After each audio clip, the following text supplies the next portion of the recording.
men confronted the fundamental problem of human existence and arrived at opposite conclusions. The German philosopher Friedrich Nietzsche and the Indian sage Siddhartha Gautama both recognized suffering as central to life.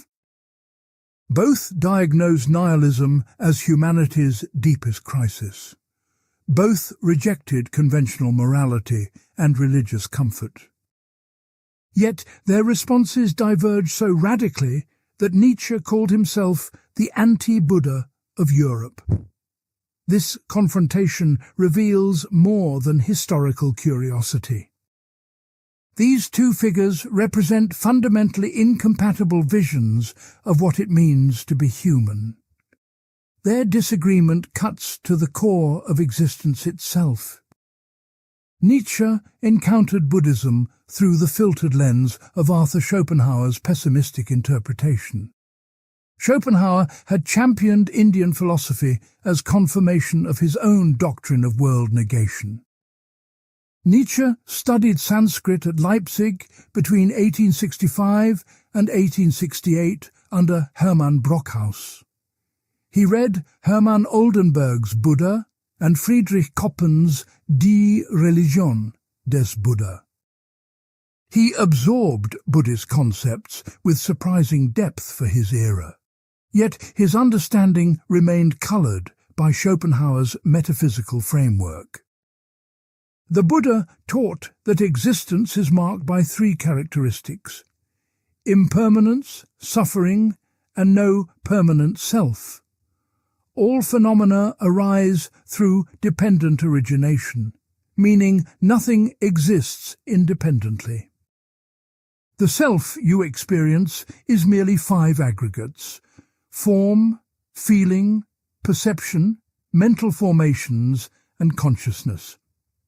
These aggregates constantly change and interact through causal chains. Clinging to these temporary aggregates as a permanent self generates suffering. Nietzsche identified the core problem as the death of God and the resulting nihilism. Traditional values had collapsed, leaving humans without meaning or purpose. The challenge was not to escape existence, but to affirm it completely.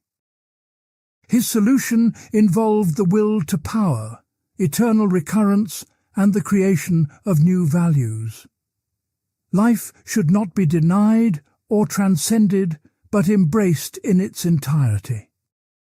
Both thinkers developed what scholar Antoine Panayotti calls great health perfectionism, therapeutic approaches to human suffering. Both rejected the concepts of sin, guilt, and divine judgment prevalent in Abrahamic religions. Both emphasized psychological rather than theological frameworks for understanding human problems. Both viewed existence as characterized by constant flux and change. Yet Nietzsche saw Buddhism as a sophisticated form of nihilism that ultimately denied life. He interpreted nirvana as a will to nothingness, an escape from existence itself. This interpretation, scholars now recognize, fundamentally misunderstood Buddhist doctrine. The Buddha explicitly rejected both eternalism and nihilism as extreme views. The genuine differences between these philosophies run deeper than Nietzsche's misinterpretation. They disagree about whether existence should be affirmed or transcended. They diverge on whether suffering can be eliminated or must be embraced. They offer conflicting accounts of what constitutes human flourishing. Modern neuroscience, evolutionary biology, and cognitive science have illuminated both positions in unexpected ways. Buddhist meditation practices have been validated through brain imaging studies. Nietzsche's insights about unconscious drives preceded Freud and align with contemporary psychology. Both anticipated aspects of how the mind actually functions. This analysis examines their core arguments, underlying assumptions, and practical implications. It explores how their ideas developed historically and influenced later thinkers. It reveals the reasoning chains behind each position and the critiques each faces. Most importantly, it asks which philosophy offers a more accurate and viable response to human existence. Part 1. The Diagnostic Agreement. Both Nietzsche and Buddha begin with a shared recognition. Human beings suffer unnecessarily. This suffering does not stem from external circumstances alone, but from internal misunderstandings. Both identify a fundamental crisis in how humans relate to existence. Both see conventional religious and moral frameworks as inadequate or actively harmful. The Buddha's diagnosis emerged from his biographical encounter with aging, sickness, and death. Prince Siddhartha lived in luxury until confronting human mortality at age 29. This shock prompted his renunciation and 6 years of ascetic practice. His enlightenment under the Bodhi tree revealed the Four Noble Truths. First, life is characterized by dukkha, often translated as suffering, but more accurately meaning unsatisfactoriness. Second, this suffering arises from tanha, craving or thirst.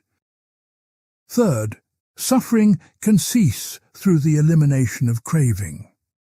Fourth, the Eightfold Path provides the method for this cessation. The Buddha's analysis identifies craving as the root mechanism generating suffering. Humans crave sensory pleasures, continued existence, and non-existence. This craving operates through a 12-link chain of dependent origination. Ignorance conditions mental formations, which condition consciousness, which conditions name and form. This process continues through 6 sense bases: contact, feeling, craving, clinging, becoming, birth, and finally aging and death. Each link arises dependent on the previous link. The doctrine of anatta, no permanent self, stands as Buddhism's most distinctive and challenging claim. The Buddha taught that what we call the self is merely a convenient designation. No permanent, unchanging essence exists within the 5 aggregates. The feeling of being a continuous self is an illusion generated by rapidly changing mental and physical processes. This illusion causes us to cling desperately to what cannot be held. Modern neuroscience has confirmed aspects of this Buddhist insight about selfhood. The brain constructs the sense of a unified self from distributed neural processes. Neurologist Antonio Damasio's research shows the self emerges from basic homeostatic regulations and body mapping. Split brain studies demonstrate that consciousness can be divided, challenging the unity of self. Research on memory shows it is reconstructive rather than reproductive, undermining the continuity of personal identity. The Buddha emphasized that this analysis is not nihilistic or pessimistic. Understanding dependent origination and no self does not mean nothing exists. It means phenomena exist only in dependence on causes and conditions. This recognition liberates rather than depresses because it shows suffering is not inherent or inevitable. Nirvana is not annihilation, but the cessation of the processes that generate suffering. Nietzsche's diagnosis emerged from a different historical and philosophical context. He witnessed what he called the death of God in 19th century Europe. Traditional Christian morality no longer commanded genuine belief among educated Europeans. This created what Nietzsche termed a nihilist crisis of unprecedented magnitude. Without God, traditional values lacked foundation and meaning seemed impossible. Nietzsche identified 3 ways nihilism manifests as a psychological state. First, people seek a purpose or telos in existence that simply does not exist. Christianity had provided this through salvation and eternal life. Its collapse left existence appearing pointless. Second, people project a unity or wholeness onto the world that it lacks. They want the cosmos to be rational, orderly, and ultimately benevolent. Third, people believe in a true world beyond this apparent world. This true world would have been eternal, unchanging, and morally perfect. The death of God forced recognition that no transcendent meaning exists. No divine plan guides history toward a glorious conclusion. No cosmic justice ensures that virtue is rewarded and vice punished. No eternal soul survives death to receive ultimate vindication. These comforting illusions had sustained human beings for millennia. Their collapse threatened to plunge European civilization into despair and destructive nihilism.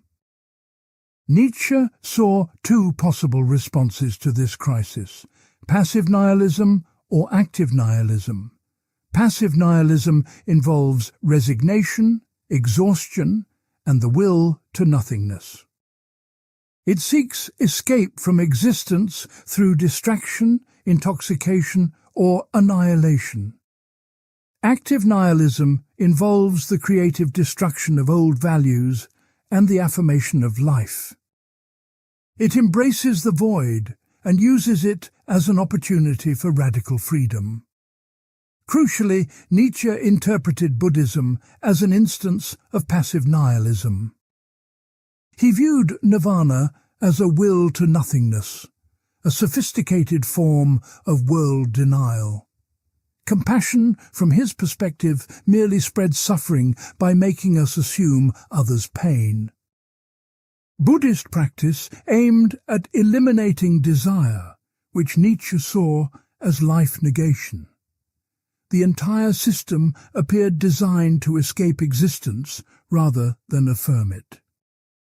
This interpretation, scholars have demonstrated, fundamentally misread Buddhist philosophy. Nietzsche inherited Schopenhauer's conflation of Buddhist and Hindu concepts. Schopenhauer had projected his own pessimism onto Eastern thought.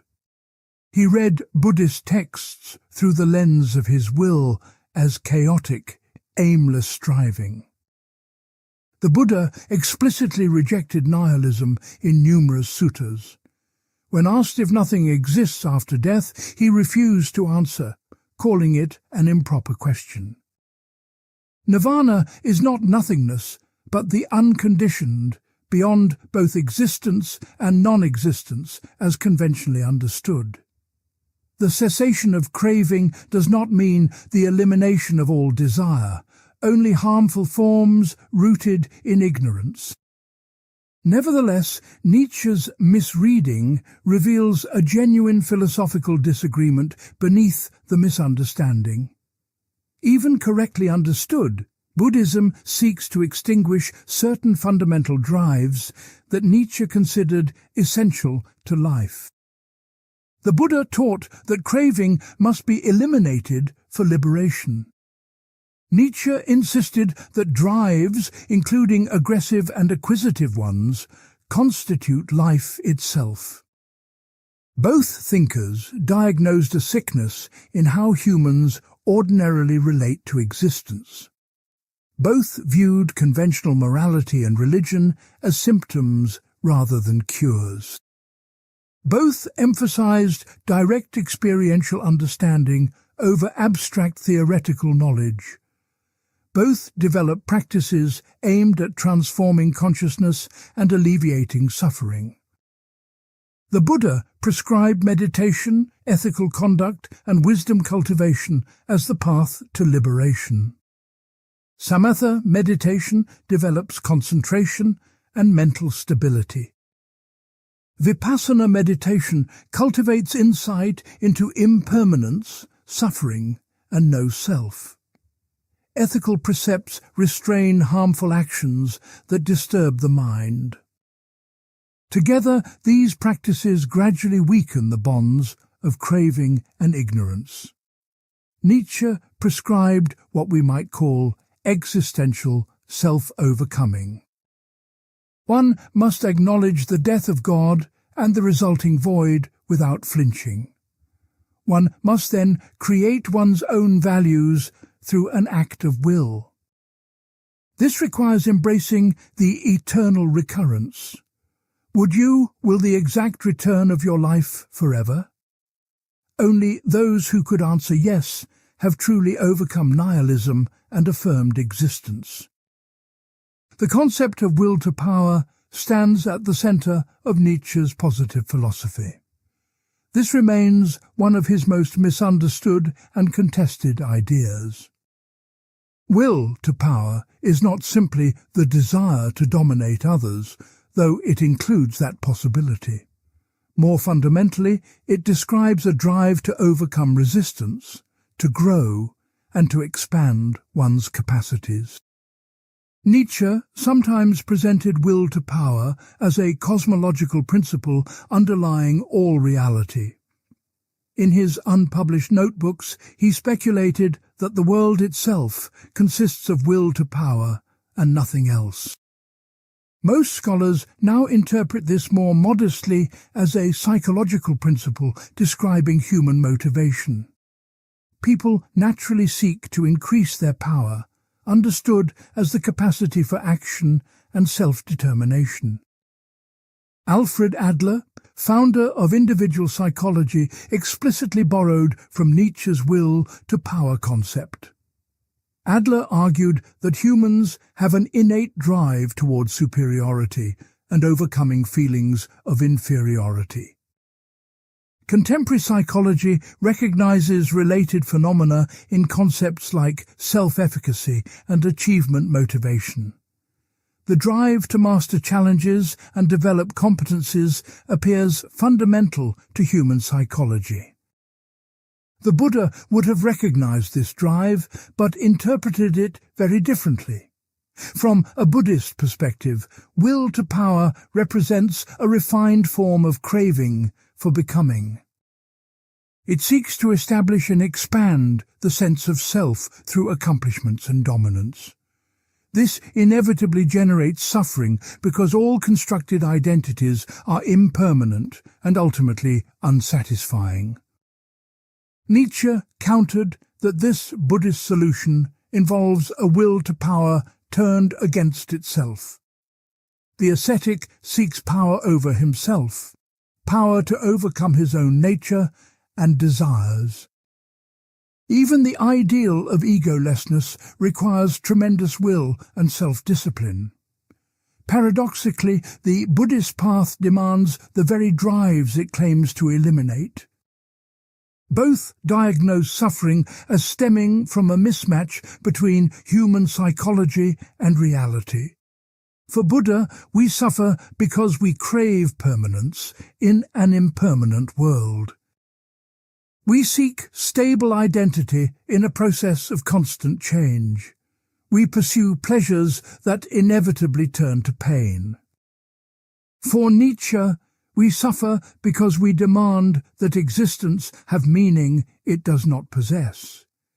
We want cosmic justice when the universe operates without moral purpose. We seek eternal truths when everything is interpretation and perspective. We cling to comforting lies when honesty demands we face harsh realities. Part 2. The Great Divergence. Their opposing solutions. The fundamental split between Nietzsche and Buddha emerges in their responses to suffering. Both recognize the problem, but their prescriptions oppose each other at every level. The Buddha prescribed extinction of craving through the Eightfold Path. Nietzsche prescribed intensification of life through eternal affirmation. The Eightfold Path consists of right view, intention, speech, action, livelihood, effort, mindfulness, and concentration. These 8 factors divide into 3 categories: wisdom, ethical conduct, and mental discipline. Right view means understanding the 4 noble truths and dependent origination. Right intention involves renouncing worldly attachments, cultivating goodwill, and avoiding harm. The ethical components regulate behavior to reduce harm and mental disturbance. The meditative components develop concentration and penetrating insight into reality. This path aims at nirvana, literally meaning extinction or blowing out. What is extinguished are the fires of greed, hatred, and delusion. Nirvana is not a place or state of being, but the unconditioned beyond space and time. It cannot be adequately described in conceptual terms because it transcends ordinary categories. The Buddha used negative descriptions. It is not born, not made, not conditioned. Positively, it represents complete liberation from the cycle of suffering and rebirth. Scholars have long debated whether nirvana constitutes annihilation or transformation. Early Western interpreters often read it as simple extinction of consciousness. This interpretation influenced Schopenhauer and through him Nietzsche. Contemporary Buddhist studies emphasize that nirvana is neither existence nor non-existence, as ordinarily conceived. The Buddha refused to answer whether an enlightened being exists after death, calling such questions improper. They assume categories that do not apply to one who has transcended all categories. Nietzsche interpreted this transcendence as world denial and life negation. From his perspective, Buddhism represented an advanced case of decadence and exhaustion.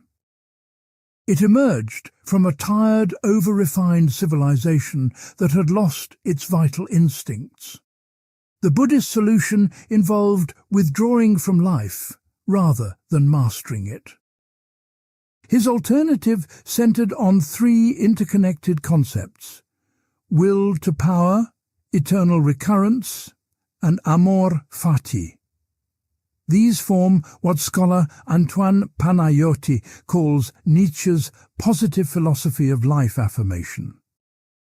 Amor fati means love of fate, the attitude of embracing everything that happens. Nietzsche wrote in Ecce Homo that his formula for human greatness is amor fati. One wants nothing to be different, not forward, not backward, not in all eternity. This goes beyond stoic resignation or passive acceptance. It demands active love for necessity, including suffering, failure, and loss. One must not merely bear what is necessary, but actively love it. This attitude connects intimately with the doctrine of eternal recurrence. Eternal recurrence presents a thought experiment with profound psychological implications. Suppose a demon told you that your life will repeat infinitely exactly as it is. Every joy and pain, every triumph and humiliation would return in identical sequence forever. How would you respond to this prospect? Would you gnash your teeth in despair or proclaim the demon divine? Most scholars interpret eternal recurrence as an attitudinal test rather than a cosmological claim. Nietzsche did attempt to prove it physically in his unpublished notebooks. He argued that if time is infinite but matter finite, all configurations must eventually repeat. This reasoning fails because it ignores thermodynamics and assumes deterministic causation. The philosophical significance lies not in its physical truth, but its psychological impact. Someone who embraces eternal recurrence affirms their entire life without reservation. They would change nothing, even if given the opportunity. This represents the ultimate affirmation of existence against nihilism. Only those capable of this total affirmation have truly overcome the death of God. They no longer need transcendent meaning because they embrace immanent reality completely. Nietzsche argued that amor fati and eternal recurrence require tremendous strength. Most people flee from existence into comforting illusions like heaven or nirvana. They cannot bear the weight of existence without transcendent justification. They need to believe suffering serves some ultimate purpose or can be permanently escaped. The Buddha would have recognized this flight from reality, but diagnosed it differently. From a Buddhist perspective, clinging to existence represents the problem, not the solution.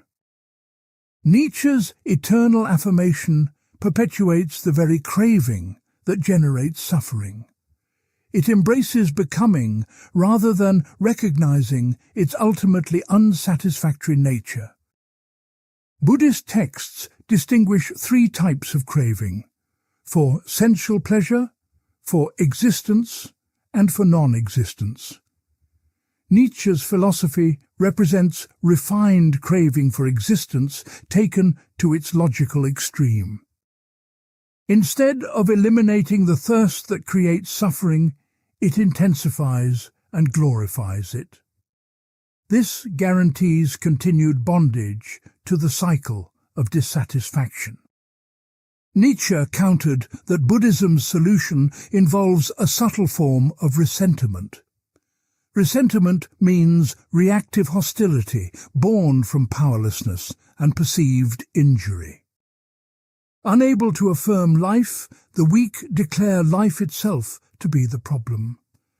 They transform their weakness into apparent strength through renunciation and asceticism.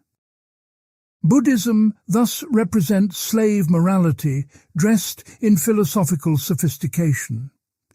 This critique reveals a fundamental axiological disagreement about what constitutes value. For Nietzsche, power, growth, and self-overcoming represent the highest values. Life should be judged by its intensity, creativity, and capacity for affirmation. Suffering is not inherently bad, but rather the precondition for greatness. Only through struggle and overcoming resistance do humans achieve excellence. For the Buddha, these values themselves arise from ignorance and craving. The pursuit of power and excellence rests on the false assumption of a substantial self. This self must be aggrandized, defended, and perpetually maintained through achievements. But since no such self exists, this entire project is fundamentally misguided. It resembles building an elaborate house on quicksand, doomed to collapse. The practical implications of these opposing solutions diverge dramatically. Buddhist practice involves gradual cultivation of mindfulness, concentration, and insight. Meditators observe mental and physical phenomena arising and passing away. Through sustained observation, they directly experience impermanence, suffering, and no self. This experiential understanding, not mere intellectual knowledge, produces liberation.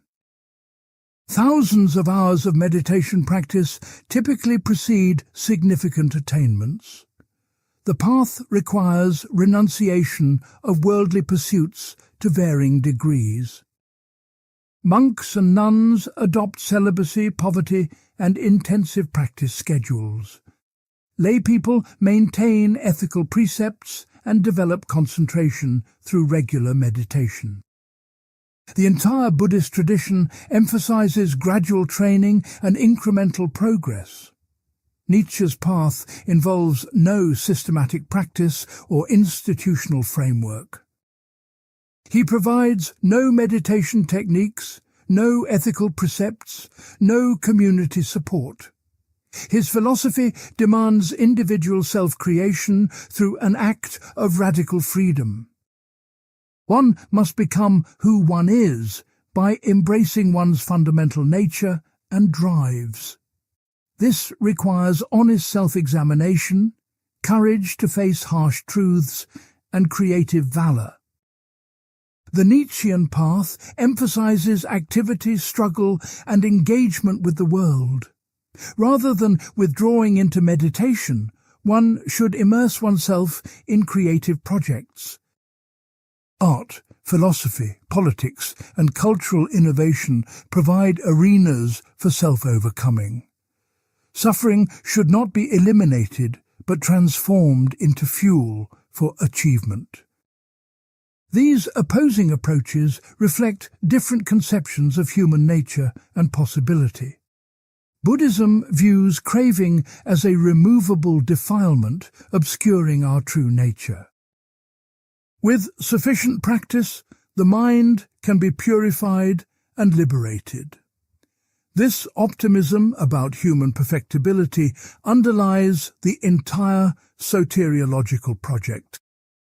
Nietzsche views drives as constitutive of human nature, not removable imperfections. We are fundamentally beings of will to power, desiring and striving. Any attempt to eliminate these drives would destroy what makes us human. The question is not whether to have drives, but how to organize and direct them. Modern psychology offers evidence supporting aspects of both positions. Buddhist meditation demonstrably reduces suffering and increases well-being. Brain imaging studies show meditation alters neural activity in regions associated with emotion regulation.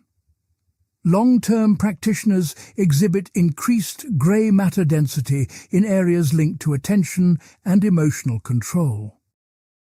These findings validate the Buddhist claim that mental training can fundamentally alter consciousness.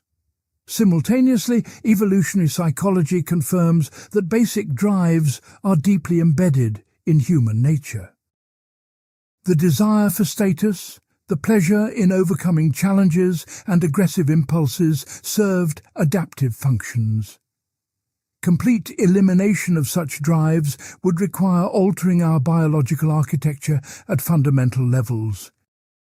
This suggests Nietzsche correctly identified drives as constitutive rather than removable. Perhaps the deepest disagreement concerns whether existence itself should be affirmed or transcended. Nietzsche demands we say yes to life in its totality, including its horrors. The Buddha teaches that all conditioned existence is ultimately unsatisfactory and should be transcended. These represent genuinely incompatible existential orientations. Nietzsche accused Buddhism of nihilism because it seeks to extinguish rather than transform suffering. Yet the Buddha explicitly rejected nihilism as a wrong view. Nirvana is not nothing, but rather the unconditioned that stands beyond existence and non-existence. This distinction, however subtle, matters crucially for understanding Buddhist metaphysics. From the Buddhist perspective, Nietzsche's eternal affirmation represents a sophisticated form of ignorance. It clings to becoming and change as ultimate when they are merely conditioned phenomena. True wisdom recognizes the unconditioned that transcends the entire realm of flux. Nietzsche's philosophy mistakes the prison for freedom by learning to love the chains. Part 3. Metaphysical Foundations, Reality, Self and Existence. The clash between Nietzsche and Buddha extends to fundamental questions about reality's nature. Their divergent metaphysics determine everything else in their philosophies. The Buddha developed a sophisticated metaphysical system centered on dependent origination. Nietzsche rejected traditional metaphysics while offering his own vision of reality as will to power. Buddhist metaphysics divides phenomena into conditioned and unconditioned realms. Everything in ordinary experience belongs to the conditioned realm of samsara. These phenomena arise dependent on causes and conditions according to natural laws. The principle of dependent origination explains how everything emerges through causal relationships. The 12 links of dependent origination describe the cycle of suffering and rebirth.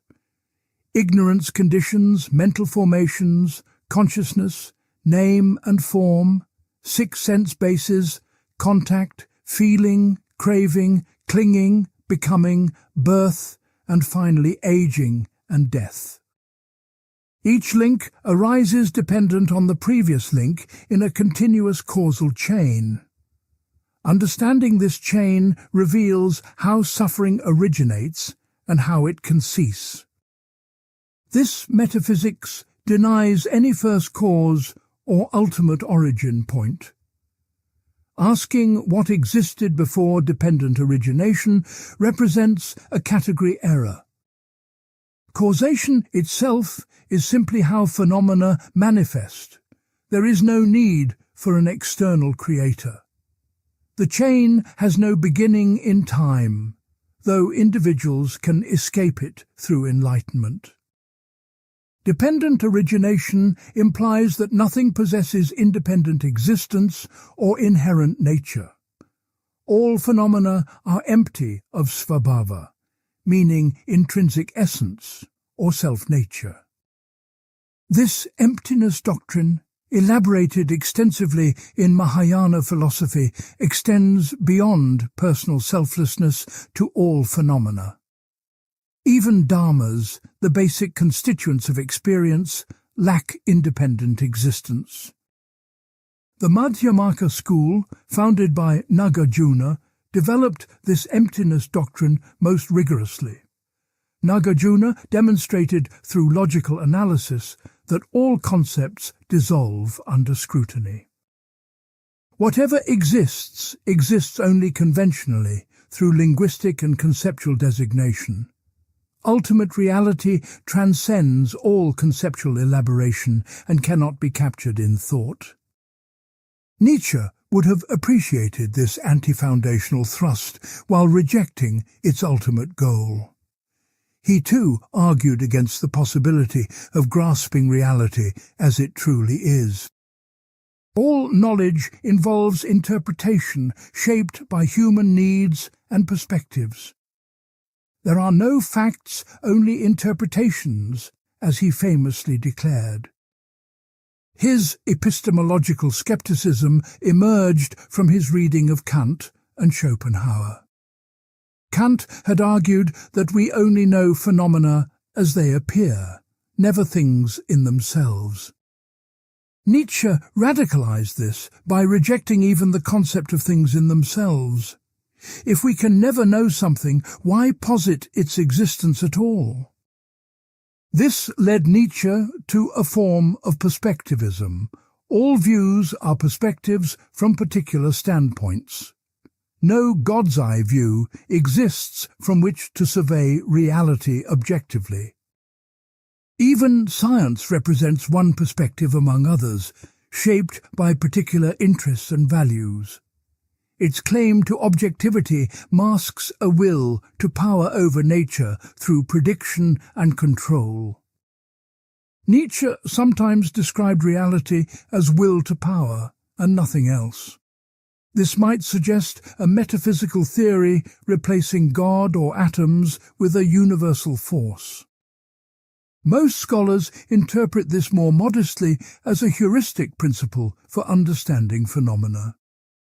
Viewing events through the lens of power relations often proves more illuminating than traditional categories. The concept of will to power as metaphysics faces severe problems. If everything is will to power, the concept becomes vacuous and explains nothing. Nietzsche himself remained ambiguous about whether he intended a genuine cosmological theory. His unpublished notebooks contain speculation, but his published works mostly apply will to power psychologically. Both thinkers rejected substance metaphysics that posits enduring things underlying changing properties. For Buddha, this rejection follows from dependent origination and emptiness.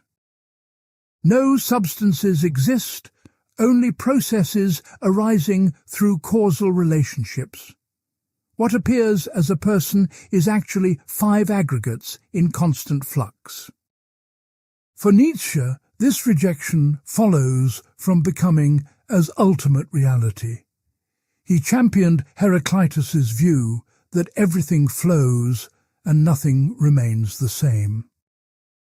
The world is not a being, but a becoming perpetual change without fixed essence. Attempts to freeze this flux into stable concepts falsify reality's dynamic nature. The doctrine of eternal recurrence complicates Nietzsche's metaphysics of pure becoming.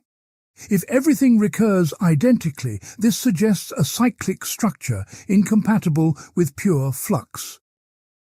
Nietzsche never resolved this tension between becoming and eternal return. Some scholars argue eternal recurrence should not be taken literally as metaphysics. Others contend Nietzsche genuinely believed in cosmic recurrence based on physical considerations. The personal self becomes a central metaphysical battleground between these philosophies. Buddhist anatta doctrine denies any permanent, unchanging self or soul. What we call self is merely 5 aggregates arising and passing away, moment by moment. Form refers to physical body and material elements. Feeling includes pleasant, unpleasant and neutral sensations. Perception involves recognizing and interpreting sensory data. Mental formations encompass volitions, intentions, and emotional responses. Consciousness is awareness of objects through the 6 sense doors. None of these aggregates constitutes a self because each is impermanent and dependent. Form constantly changes through metabolic processes and aging. Feelings arise dependent on contact between sense organs and objects. Perceptions vary based on past conditioning and present circumstances. Mental formations come and go as transient mental events. Consciousness requires an object and sense faculty to exist. Modern neuroscience has provided remarkable confirmation of the Buddhist view. The sense of a unified self emerges from distributed brain processes without any central controller. Neuroscientist Michael Gazzaniga's split brain research revealed that consciousness can be divided. Each hemisphere generates its own stream of awareness when the corpus callosum is severed. This demonstrates that the unity of self is constructed rather than given.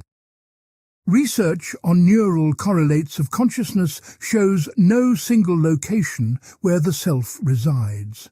Instead, various brain regions coordinate to produce the sense of being a unified subject. The default mode network activates during self-referential thinking and autobiographical memory. But this network is not the self. It is merely brain activity associated with self-representation. Studies of memory further undermine the continuity of personal identity over time. Memory is reconstructive, constantly shaped by present concerns and later experiences. What we remember about our past changes based on who we are now. The person you were 10 years ago differs so dramatically that personal identity across time becomes questionable. Philosopher Derek Parfit developed a Buddhist-inspired theory of personal identity based on psychological continuity. He argued that apart from causally connected mental and physical events, no separately existing self exists. This reductionist view eliminates the deep further fact of personal identity beyond physical and psychological continuity. Parfit explicitly noted that Buddha would have agreed with this analysis. Nietzsche approached the self-question from a different angle, but reached similar conclusions. He rejected the notion of a unified, rational subject that thinks and acts. The self is not a being, but a plurality of drives competing for dominance. What we call consciousness is merely surface-level awareness of conflicts occurring in unconscious depths. His psychological model anticipated Freud's theory of unconscious motivation by decades. Most mental activity occurs below the threshold of conscious awareness. Conscious thoughts and decisions are often rationalizations of unconscious drives. The feeling of free will is an illusion generated by ignorance of true causes. This makes the self more like a political regime than a unified agent. Various drives struggle for power, forming temporary alliances and coalitions. What we call character is simply which drives have achieved dominance and organized the personality. A strong person is one whose drives are well organized under a hierarchy. A weak person is one whose drives remain chaotic and conflicting. Both Nietzsche and Buddha thus reject the substantial self of traditional philosophy. Yet their reasons and implications differ significantly. Buddha rejects self to enable liberation from suffering through non-clinging. Nietzsche rejects self to enable creative self-fashioning through drive organization. For Buddha, recognizing no self leads to reduced suffering and peaceful detachment. One ceases identifying with the body, feelings, perceptions, mental formations, and consciousness. This non-identification prevents the arising of craving based on self-concern. Without a self to protect or aggrandize, many sources of anxiety dissolve. For Nietzsche, recognizing multiple drives enables conscious self-creation. One can examine which drives dominate and decide whether this arrangement serves higher goals. The task becomes organizing one's drives into a coherent, powerful hierarchy. This requires strength to impose order on the chaos of competing impulses. The metaphysical status of consciousness itself divides these thinkers. Buddhist Abhidhamma philosophy analyzes consciousness into discrete moments arising and passing away. Each moment of consciousness depends on an object and a sense faculty. Consciousness is not a thing but a process, empty of inherent existence like all phenomena. The Yogacara school developed this into a sophisticated, idealist phenomenology. Nietzsche viewed consciousness as a relatively recent evolutionary development. It arose to facilitate social coordination and communication among humans. Most of what we do requires no consciousness. We act from unconscious habit and instinct. Consciousness falsifies reality by simplifying and categorizing what is actually complex and fluid. Both views challenge the Cartesian tradition that makes consciousness foundational and indubitable. Neither accepts that thinking proves a thinking substance exists. Consciousness is not a substance, but an activity, and a relatively superficial one at that. The relationship between appearance and reality takes different forms in each philosophy. Buddhism distinguishes conventional truth from ultimate truth without making appearance entirely illusory. Conventionally, persons and tables and trees exist and can be meaningfully discussed. Ultimately, only dependently originated phenomena empty of inherent existence exist. These two levels of truth complement rather than contradict each other. Nietzsche rejected any appearance-reality distinction that privileges one realm over another. Traditional metaphysics denigrates appearance by positing a true world behind phenomena. This true world was supposed to be eternal, unchanging, and accessible only through reason or revelation. Nietzsche proclaimed that this true world is a fable we should abandon. With the true world abolished, the apparent world also disappears as a category. We are left with simply the world as it presents itself in experience. This world is the only world, neither appearance nor reality, but simply what is. All interpretations are equally valid or invalid, since no true version exists for comparison. These metaphysical positions have ethical implications we will explore in subsequent sections. For now, recognize that their views of reality, self, and existence shape everything else. Part 4. The Psychology of Transformation. Methods and Practices. Both Nietzsche and Buddha offer therapeutic philosophies aimed at transforming human consciousness. They diagnose psychological problems and prescribe practices to address them. Yet their methods diverge as dramatically as their ultimate goals. The Buddha developed systematic training in ethics, meditation, and wisdom. Nietzsche offered provocative ideas, but no systematic practice regimen.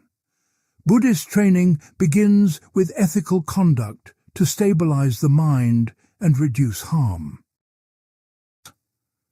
The 5 precepts for laypeople prohibit killing, stealing, sexual misconduct, lying, and intoxication. These restraints reduce guilt, anxiety, and social conflict that disturb mental peace. Monks and nuns adopt hundreds of additional rules regulating behavior in minute detail. This external discipline creates conditions conducive to internal transformation. The psychological rationale behind ethical precepts is sophisticated. Harmful actions generate remorse and fear of consequences that agitate the mind. An agitated mind cannot achieve the concentration required for deep meditation. Furthermore, harming others strengthens the delusion of separation between self and other. Ethical conduct weakens this delusion by cultivating empathy and care. Meditation forms the core of Buddhist transformative practice. Samatha. Meditation develops concentration by focusing attention on a single object. Common objects include the breath, a visual image, or a repeated phrase. When attention wanders, the meditator gently returns focus to the chosen object. Through sustained practice, concentration deepens into states called jhanas. Jhanas are absorbed concentration states characterized by profound tranquility and joy. 4 material jhanas involve progressively refined levels of concentration and equanimity. 4 immaterial jhanas transcend even subtle objects into boundless space, consciousness, nothingness, and beyond. These states provide temporary respite from suffering and strengthen the mind for insight practice. Vipassana meditation cultivates insight into the 3 characteristics of existence. Meditators observe phenomena arising and passing away in present moment experience. They note sensations in the body, emotions, thoughts and perceptions without judgment. Through sustained observation, the impermanent nature of all phenomena becomes viscerally apparent. This direct perception of impermanence leads to insight into suffering and no self. One sees that clinging to impermanent phenomena inevitably produces dissatisfaction. One recognizes that no stable self can be found within the constantly changing aggregates. These insights are not intellectual conclusions, but experiential realizations, transforming consciousness fundamentally. The progress of insight follows a predictable sequence documented in meditation manuals. Initial practice brings increased awareness of previously unnoticed mental and physical phenomena. Meditators often experience intense physical sensations, emotional releases, and vivid mental images. As practice deepens, phenomena appear to arise and pass away with increasing rapidity. Eventually, perception itself seems to disintegrate into discrete moments of consciousness. This can be frightening as ordinary reality dissolves into flux. Continued practice leads to a turning point called knowledge of the path. The meditator directly perceives nirvana as the unconditioned cessation of suffering. This marks stream entry, the first of 4 enlightenment stages in Theravada Buddhism. Stream enterers have eliminated certain fundamental defilements permanently. They can no longer believe in a permanent self or doubt the efficacy of the path. They will achieve full liberation within 7 lifetimes at most. Subsequent stages eliminate progressively deeper layers of craving and aversion. Once returners reduce sensual desire and ill will, but have not eliminated them completely. Non-returners eliminate these defilements entirely and will not be reborn in the sensual realm. Arahants achieve complete liberation, having eliminated all 10 fetters binding beings to suffering.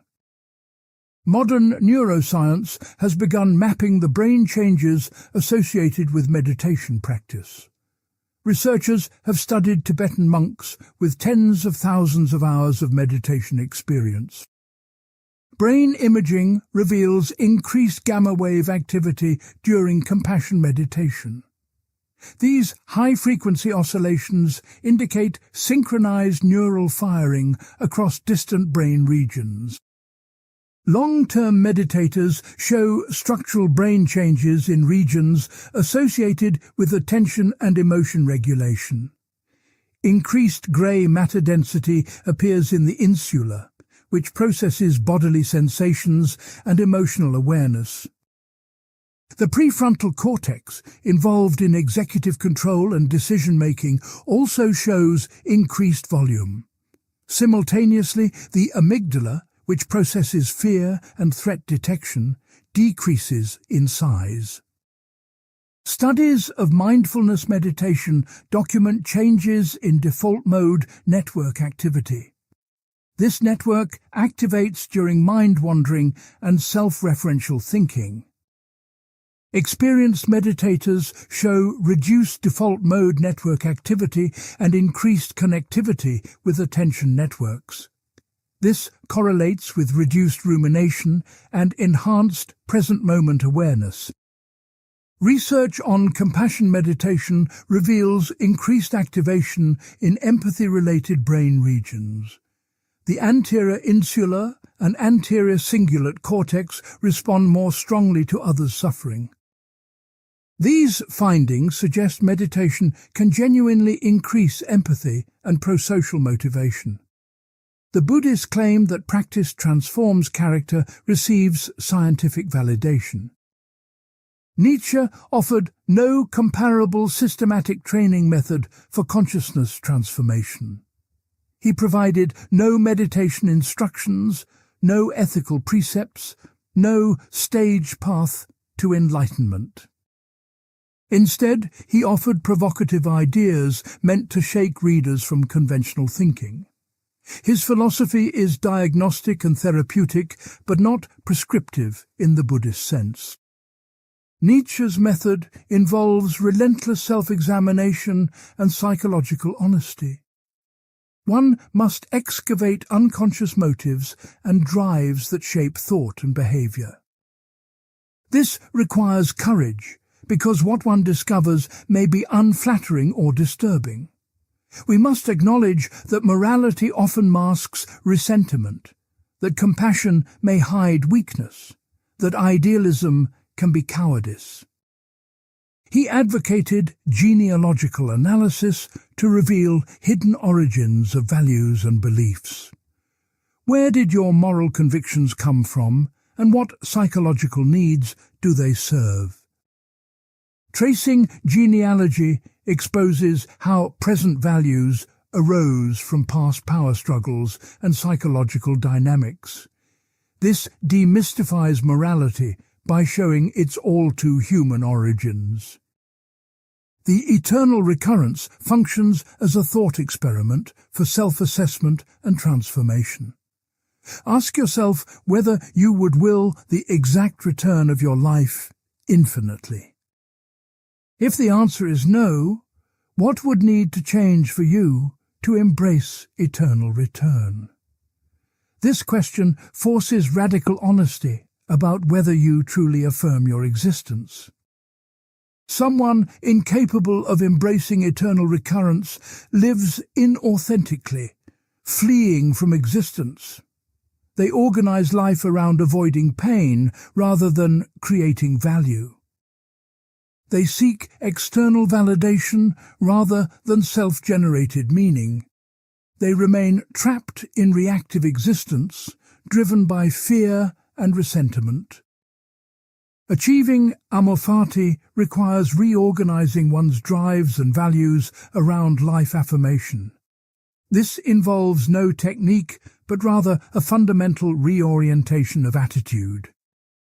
One must cultivate what Nietzsche calls the Dionysian spirit that embraces chaos and becoming. This means accepting destruction as necessary for creation and suffering as fuel for growth. The concept of self-overcoming stands at the center of Nietzsche's transformative vision. One must perpetually surpass oneself, refusing to settle into comfortable stability. Every achievement becomes a platform for further striving rather than a resting place. This requires tremendous energy and vitality. what Nietzsche calls great health. Great health is not mere physical wellness, but a condition of psychological abundance. It involves robust drives organized into a powerful hierarchy, serving creative ends. The healthy person can withstand suffering and transform it into productive energy. They experience life intensely, embracing both ecstasy and agony without flinching. Nietzsche saw art as the highest form of this life-affirming activity. Art creates meaning through form and beauty without claiming metaphysical truth. It acknowledges life's horror while making existence aesthetically justified. The artist becomes the model for how humans should relate to existence. Comparing these approaches reveals profound methodological differences. Buddhism offers a clear path that anyone can follow through systematic practice.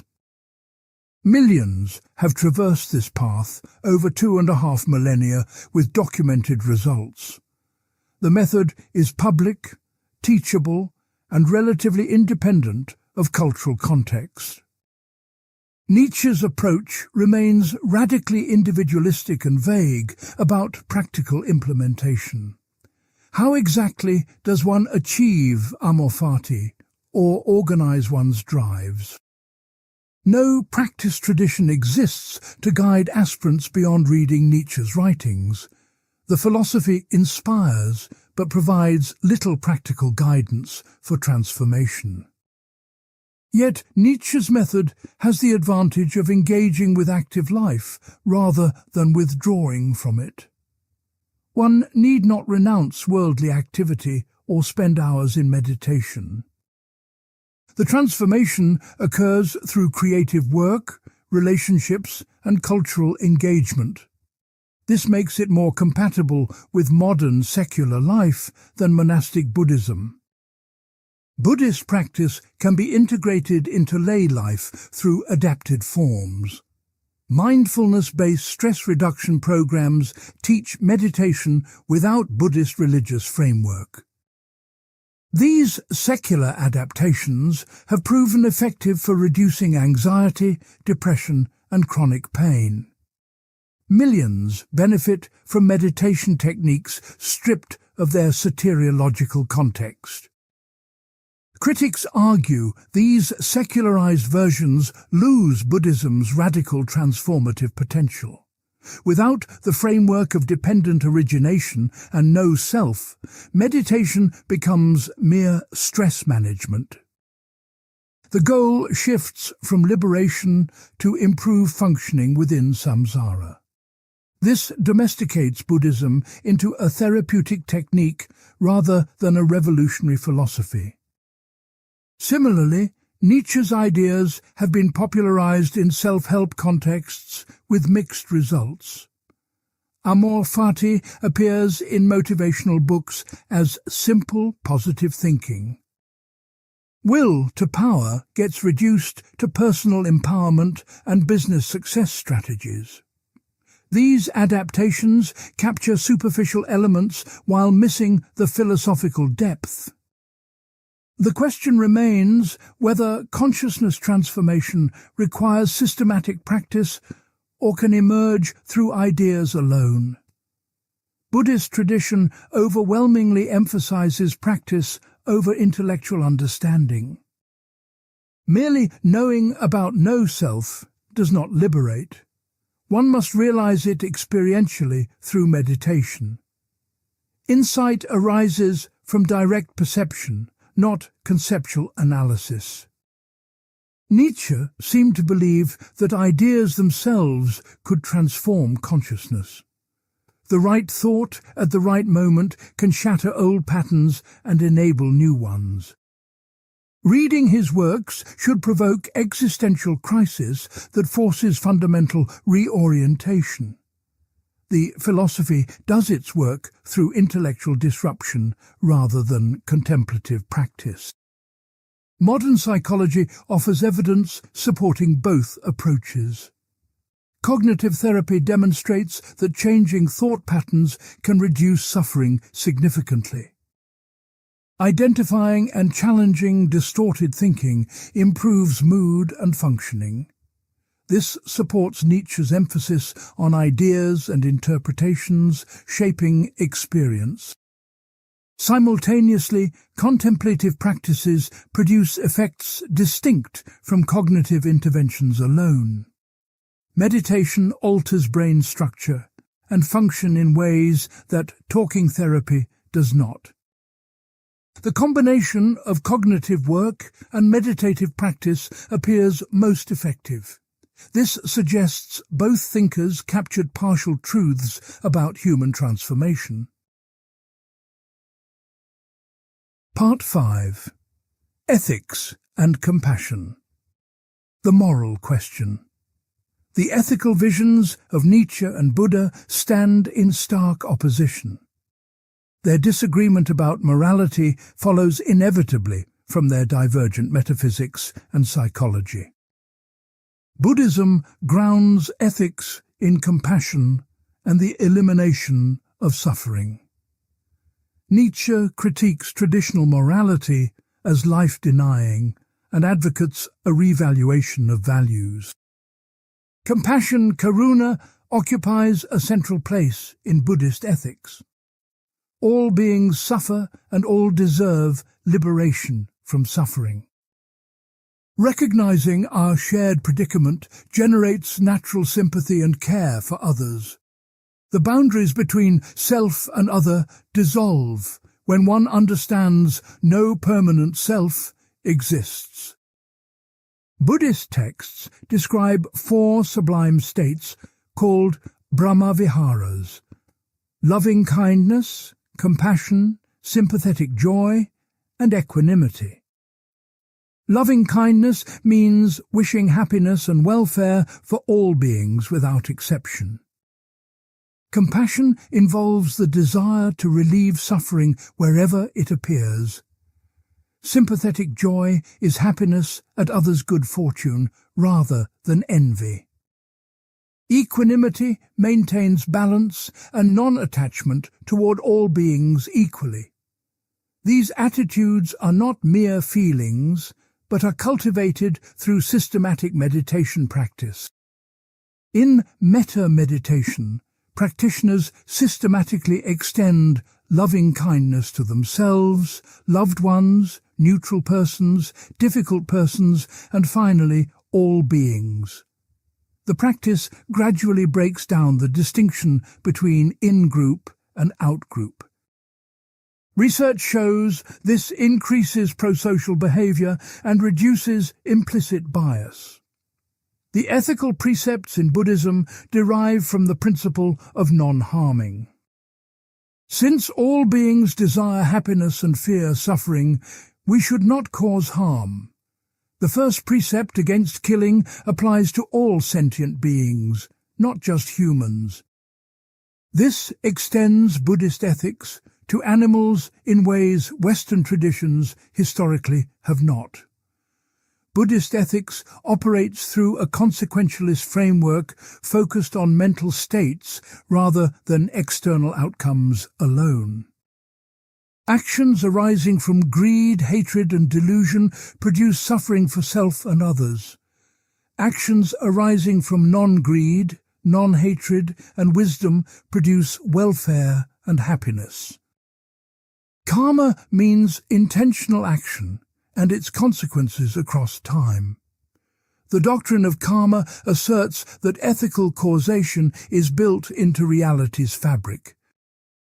Harmful intentions and actions plant seeds that ripen into suffering for the agent. Beneficial intentions and actions plant seeds that ripen into happiness. This occurs through natural processes, not divine judgment or supernatural punishment. Modern interpretations emphasize karma's psychological dimensions over metaphysical claims about rebirth. Harmful actions generate guilt, anxiety, and mental turbulence that cause suffering. They reinforce negative behavioral patterns that lead to adverse social consequences. Beneficial actions generate peace, confidence, and positive patterns that lead to favorable outcomes. Nietzsche launched his most aggressive attacks against this type of morality.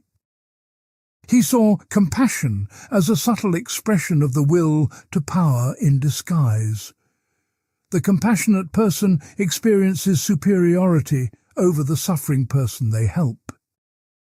Compassion involves assuming another's suffering, thereby multiplying total suffering in the world. More fundamentally, moralities based on compassion and non-harming represent slave morality. In his genealogy of morals, Nietzsche traced morality's origins to ressentiment among the powerless. Unable to directly attack their oppressors, slaves invented values that made powerlessness virtuous. They called their weakness patience, their inability to take revenge forgiveness, their cowardice compassion. Master morality, by contrast, affirms power, strength, nobility, and achievement. Masters determine what is good based on what enhances life and power. They experience no guilt about their dominance because they operate beyond good and evil. Their morality is life-affirming rather than life-denying. Christianity represented the triumph of slave morality through a remarkable psychological coup. Priests convinced the powerful to accept values invented by the weak. They introduced guilt, sin, and the bad conscience to make strength itself seem shameful. This priestly manipulation produced what Nietzsche called the sick animal, called man.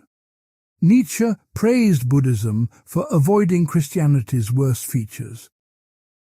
Buddhism does not burden people with original sin or concepts of eternal damnation. It treats suffering as a medical problem requiring hygienic solutions rather than moral failing requiring punishment. The Buddha functions more as physician than priest in Nietzsche's reading. Nevertheless, Buddhist compassion still represents a life-denying orientation for Nietzsche. It seeks to eliminate suffering rather than transform it into fuel for greatness. It promotes equality and universal compassion rather than rank order and excellence.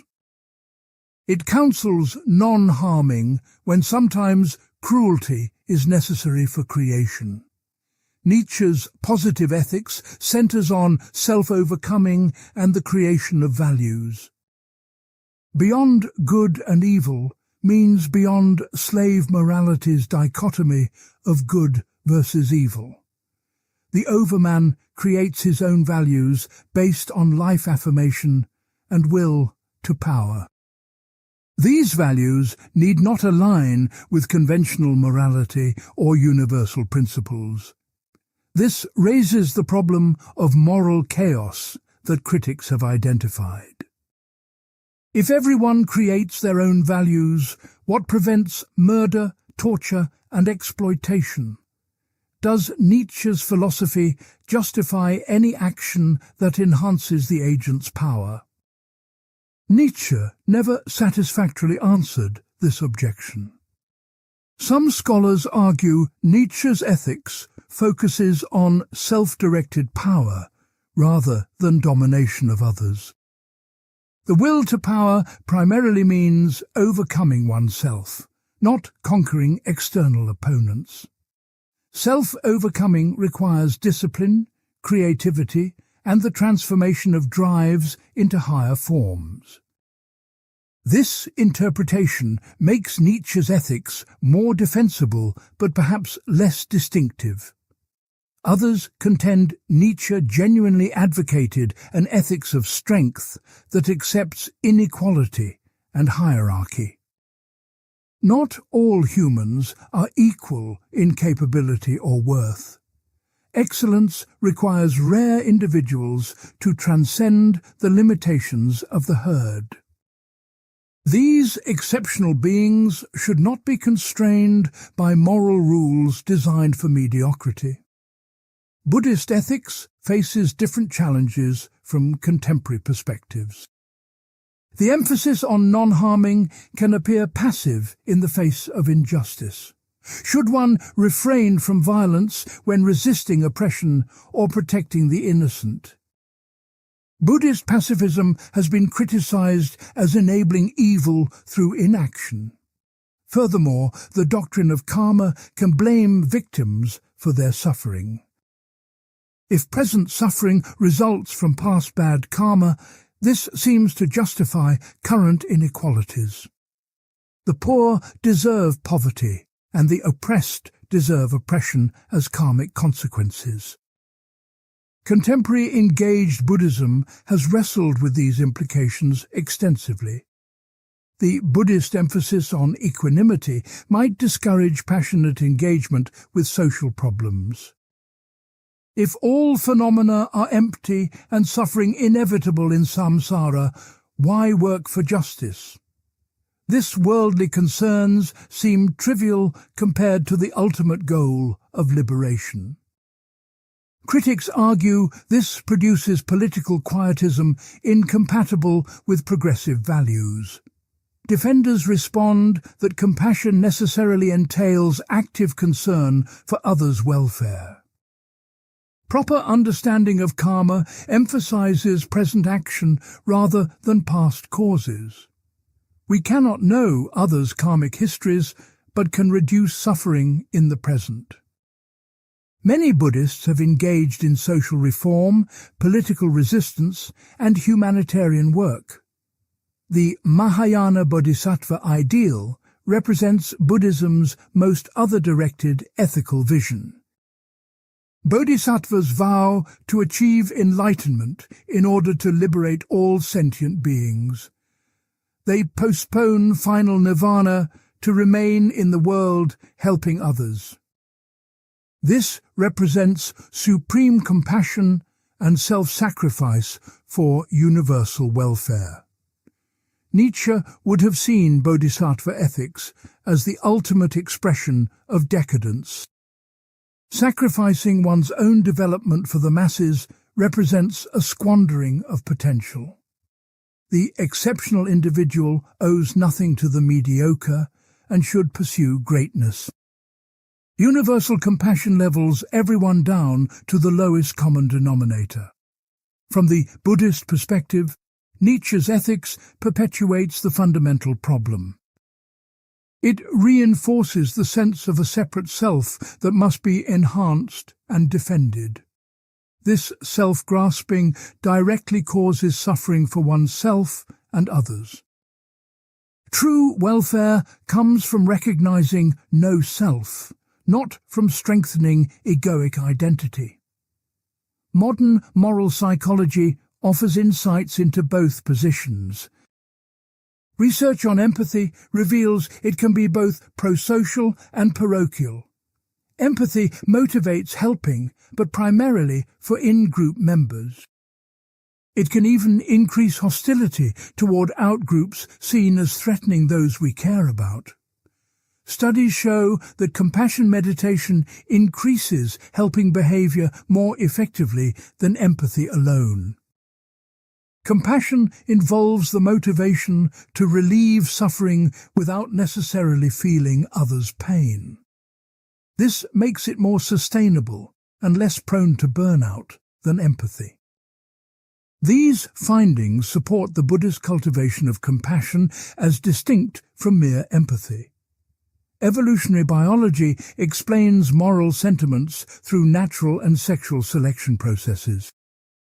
Cooperation provided survival advantages in ancestral environments. Altruism toward kin increases inclusive fitness by helping genes survive. Reciprocal altruism benefits both parties in repeated interactions. Reputation and status accrue to those who help others. This evolutionary account aligns partially with Nietzsche's suspicion of altruism's motives. Even apparently selfless acts often serve self-interest in subtle ways. However, evolution also produced genuine capacities for empathy and care that transcend narrow self-interest. The debate continues about whether true altruism exists or reduces to sophisticated self-interest. Part 6. The Übermensch versus the Arhat. Ideals of human perfection. Nietzsche and Buddha present radically different visions of human perfection. The Übermensch represents Nietzsche's ideal of self-created greatness. The Arhat embodies Buddhist liberation from suffering through enlightenment. These ideals encapsulate everything distinctive about each philosophy. Nietzsche introduced the Übermensch in Thus Spoke Zarathustra as humanity's ultimate goal. The term translates as overman or superman, though both miss important connotations. Über means over or beyond, suggesting transcendence of current human limitations. The Übermensch is not a biological superman, but a spiritual and cultural ideal. Humans stand between animals and Übermensch, a bridge, not a destination. Animals act from instinct, without self-consciousness or values. Current humans possess consciousness, but remain bound by herd morality and life-denying values. The Übermensch transcends conventional humanity by creating meaning through sheer will. This figure embraces amor fati, willing the eternal recurrence of existence. He creates values rather than discovering them in some external authority. His morality arises from abundance and strength rather than weakness and resentment. He affirms life in its totality, including suffering, chaos, and destruction. Nietzsche intentionally provided no concrete description of what Übermensch would be like. He represents a potential, not a blueprint. Each person must create their own version through unique self-overcoming. Any attempt to define Übermensch precisely would contradict the philosophy's emphasis on radical individuality. The Übermensch has been catastrophically misinterpreted throughout history. Nazi ideology appropriated Nietzsche to justify racist doctrines and genocide. They read Übermensch as an Aryan racial type destined to dominate inferior peoples. This betrays everything Nietzsche intended, who explicitly opposed anti-Semitism and nationalism. Nietzsche's sister, Elizabeth, married a prominent anti-Semite and edited his posthumous works. She selectively emphasized passages that could be read as supporting her husband's ideology.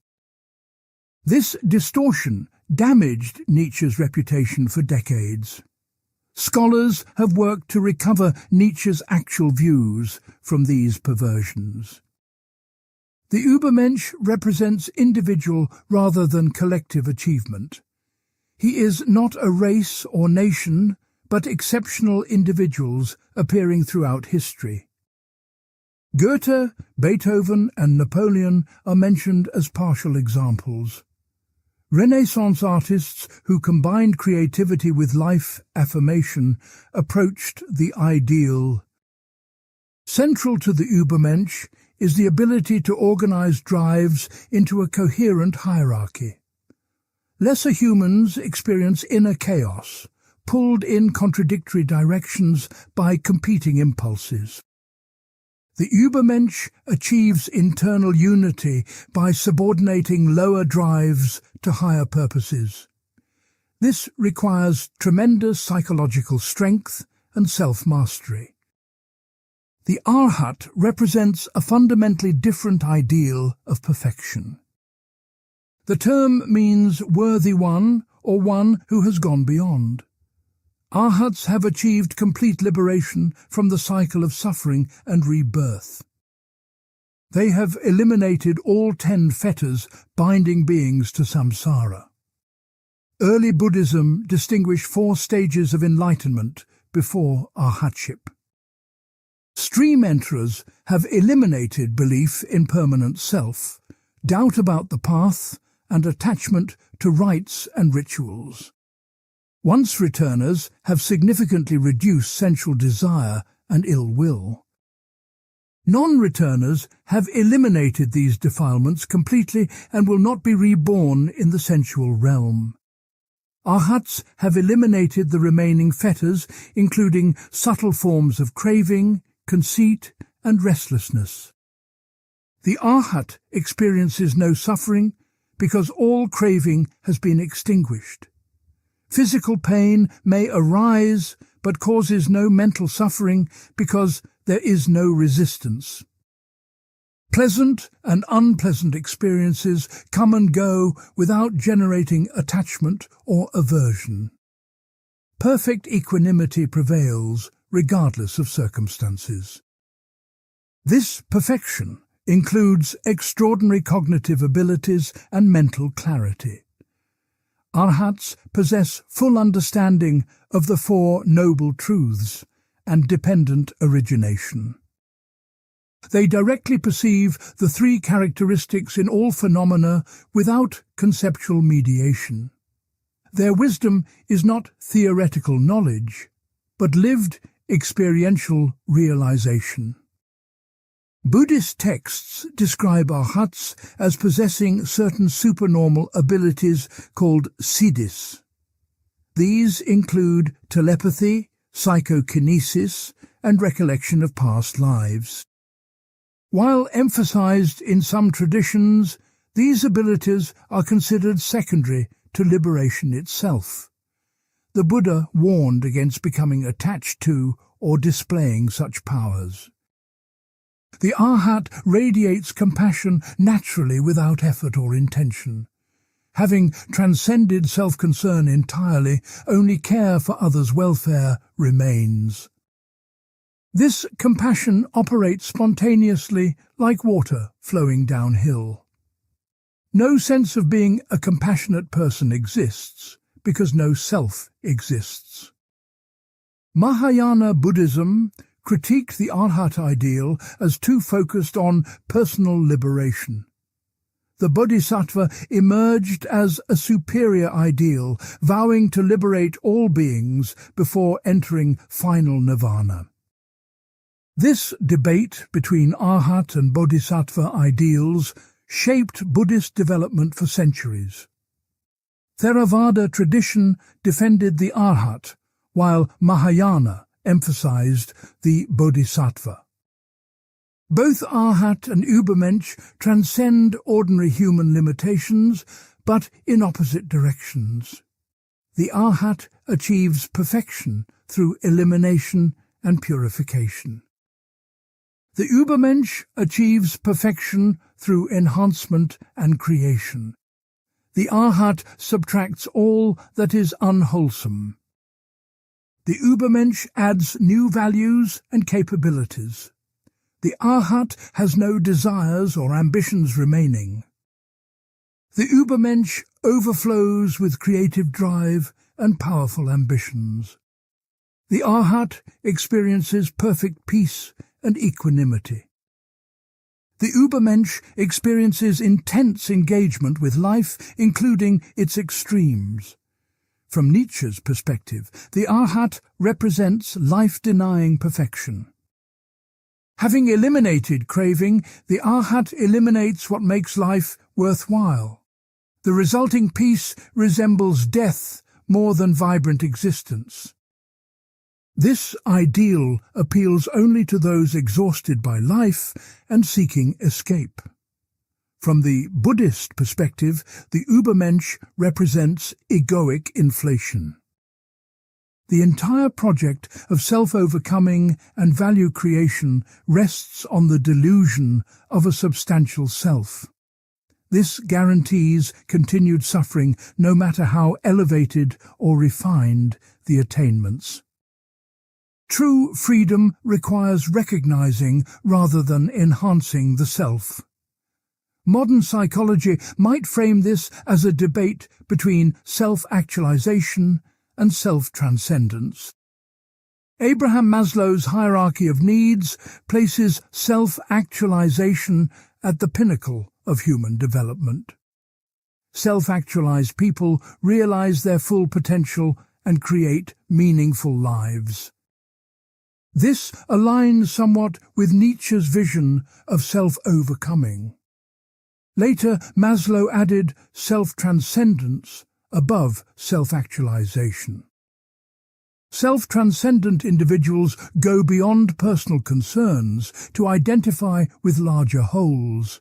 They experience peak experiences involving loss of ego boundaries and unity with existence. This aligns more closely with Buddhist ideals of no self and universal compassion. The question becomes whether these represent stages or competing alternatives. Perhaps one must first actualize the self before transcending it. Or perhaps pursuing self-actualization postpones the more important work of self-transcendence.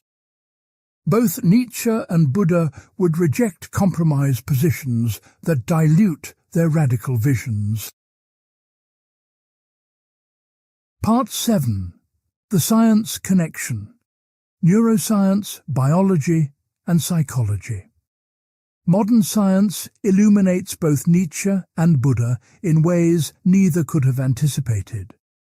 Neuroscience reveals brain mechanisms underlying their insights about consciousness and self. Evolutionary biology explains the origins of drives and moral sentiments they analyzed philosophically.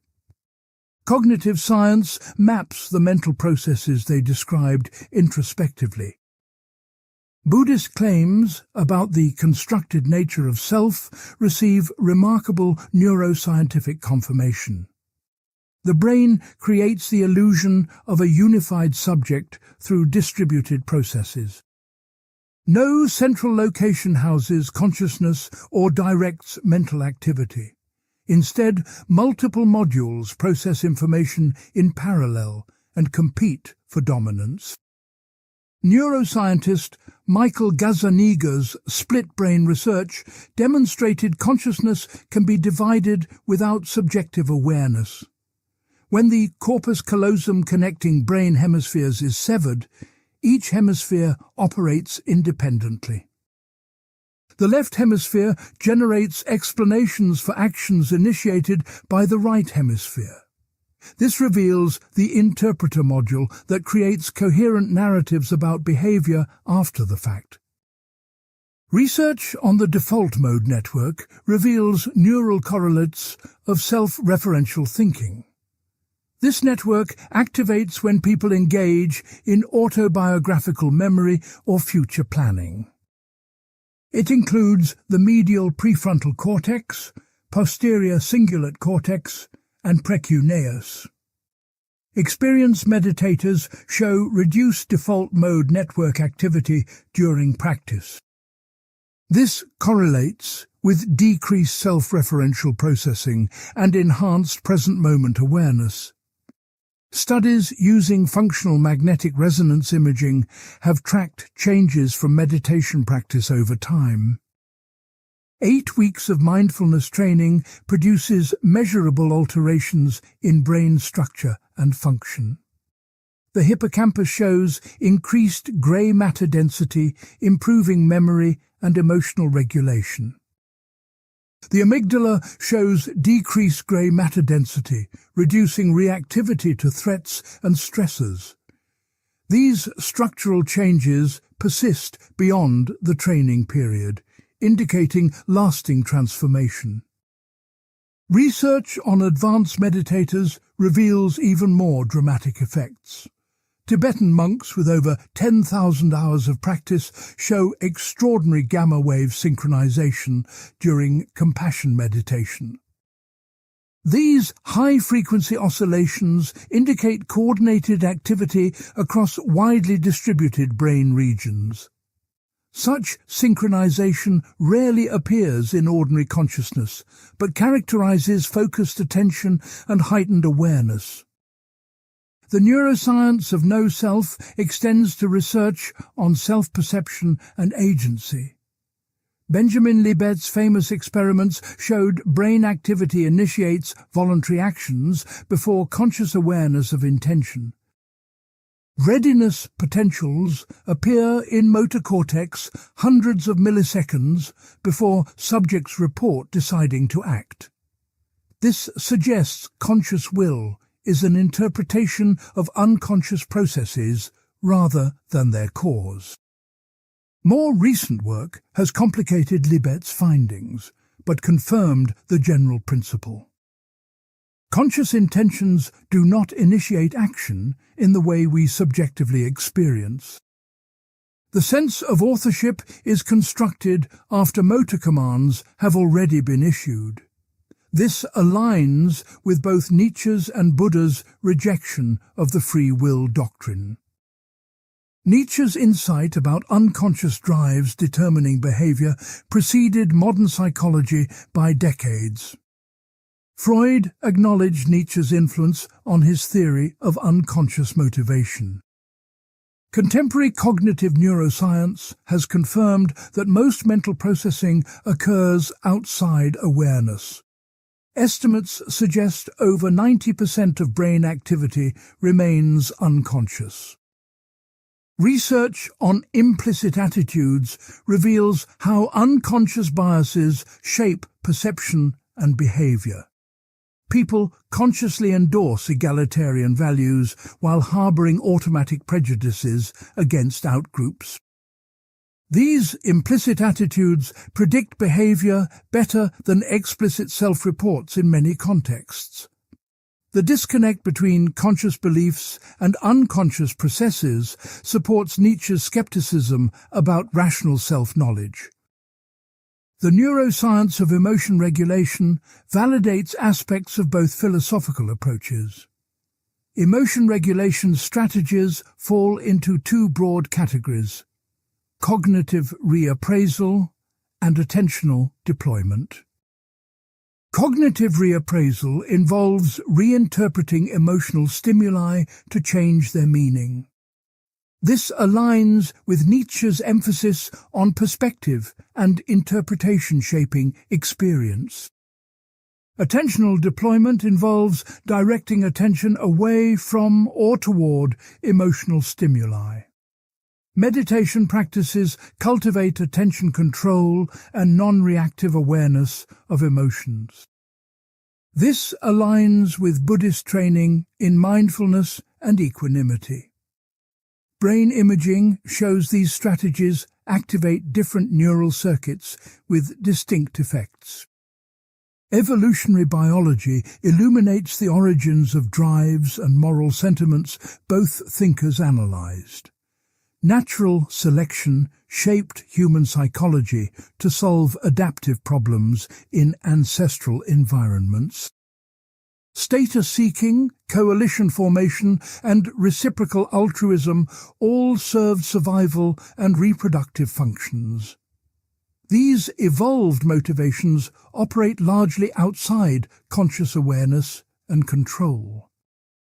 Nietzsche's will to power finds partial support in evolutionary perspectives on human motivation. Humans universally seek status and dominance because these predicted reproductive success ancestrally. Achieving high rank provided better access to resources and mates. This drive persists even when modern circumstances make it maladaptive. However, evolution also produced capacities for empathy and cooperation that enabled group living. Humans evolved as ultrasocial species dependent on coordination for survival. Empathy, fairness concerns, and punishment of free riders facilitated large-scale cooperation. These pro-social capacities support Buddhist emphasis on compassion as natural human potential. The debate between self-interest and altruism connects to evolutionary theories of cooperation. Kin selection explains altruism toward genetic relatives who share genes. Helping relatives survive ensures one's genes propagate even without personal reproduction. This accounts for extreme self-sacrifice parents make for children. Reciprocal altruism explains cooperation between non-relatives in repeated interactions. Helping others who will likely reciprocate benefits both parties over time. Reputation and indirect reciprocity extend this to larger social networks. Even apparently selfless acts often generate status and reciprocal benefits. Nevertheless, humans sometimes help strangers they will never encounter again at personal cost. This genuine altruism may result from misfiring of mechanisms adapted for small group living. Or it may reflect group selection pressures favoring cooperators over free riders. The evolutionary origins of true altruism remain contested among biologists. Cognitive science research on concepts and categories supports Nietzsche's perspectivism. The mind does not passively register reality, but actively constructs experience through conceptual frameworks. Different languages carve up color space differently, affecting color perception. Cultural models shape what people notice and how they interpret ambiguous situations. Research on motivated reasoning reveals how desires and goals bias information processing. People selectively attend to evidence supporting preferred conclusions while ignoring contradictory evidence. They generate sophisticated rationalizations for beliefs serving emotional needs. This confirms Nietzsche's claim that truth-seeking often masks will to power. Yet, cognitive science also reveals universal features of human cognition across cultures. All humans categorize objects, infer causal relationships, and attribute mental states to agents. These core cognitive capacities appear innate rather than culturally constructed. This suggests limits to perspectivism and cultural relativism. The psychology of suffering receives empirical support from research on hedonic adaptation. People rapidly return to baseline happiness levels after positive or negative life events. Lottery winners and accident victims show surprisingly similar life satisfaction after initial adjustment periods. This hedonic treadmill supports Buddha's claim that external conditions cannot provide lasting satisfaction. Research on desire and craving reveals the distinction between wanting and liking. These involve separate neural systems, with dopamine mediating wanting and opioids mediating liking. Addicts continue wanting drugs even when they no longer produce pleasure. This dissociation between desire and enjoyment confirms Buddhist analysis of craving's role in suffering. Studies of flow states and peak experiences validate aspects of both philosophies. Flow occurs during optimally challenging activities requiring full engagement. During flow, self-consciousness disappears and time perception distorts. People report these experiences as deeply meaningful and intrinsically rewarding. Flow states align with Nietzsche's vision of engaged, vital existence fully absorbed in activity. They also share features with meditative absorption states described in Buddhist texts. Both involve transcendence of ordinary self-consciousness through focused attention. This suggests different paths may reach similar states through distinct methods. Research on meaning and purpose reveals psychological benefits of having life goals. People with clear purposes report greater life satisfaction and better physical health. Meaning buffers against depression and anxiety during difficult circumstances. This supports Nietzsche's emphasis on creating values and purposes. However, research also shows that pursuing ego-focused goals provides less lasting satisfaction than pro-social goals. Helping others and contributing to larger causes predicts well-being better than personal achievement. This supports Buddhist emphasis on compassion and reducing self-concern. The neuroscience of compassion reveals it activates distinct circuits from empathy. Empathy activates pain networks, literally feeling others' suffering. Compassion activates reward and caregiving circuits associated with positive affect. This makes compassion more sustainable than empathy for helping professions. Training in compassion meditation increases activation in these positive affect circuits.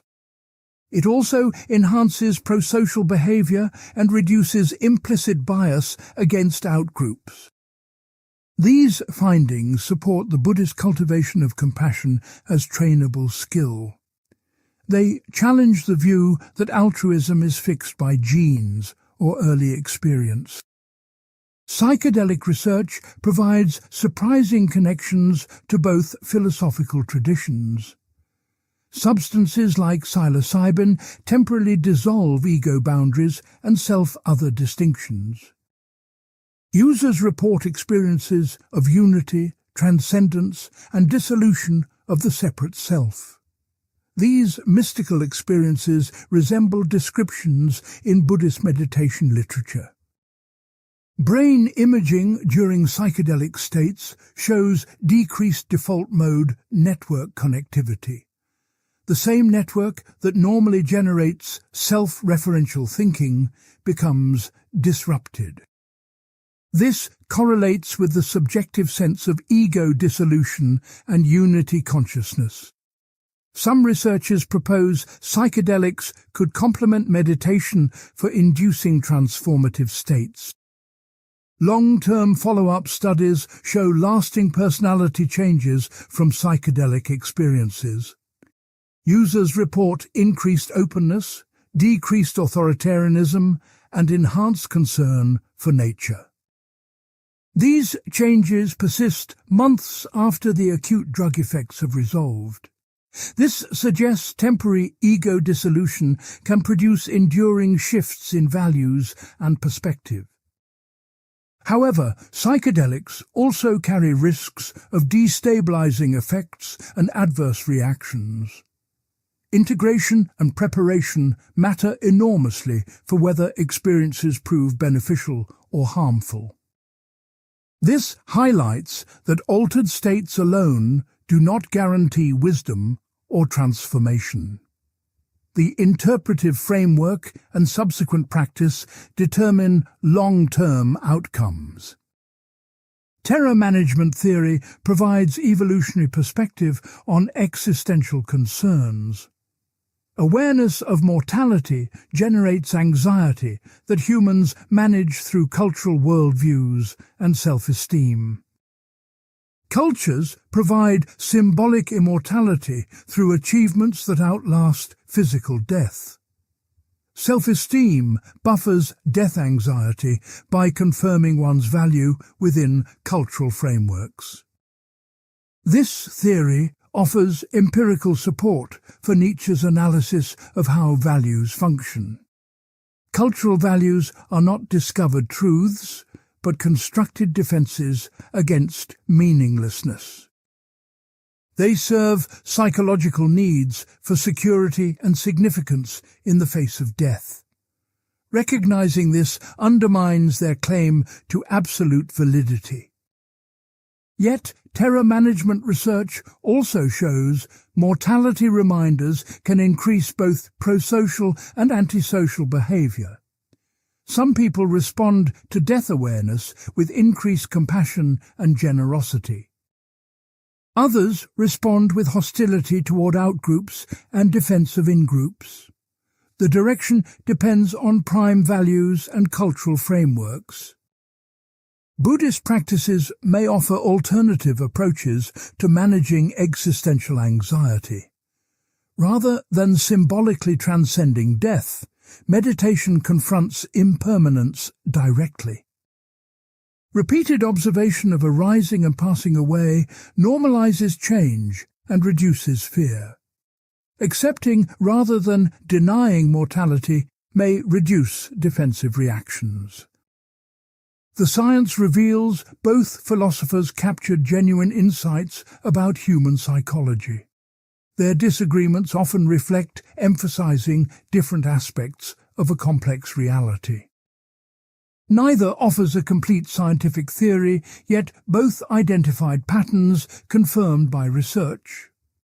Modern psychology benefits from integrating insights from both traditions.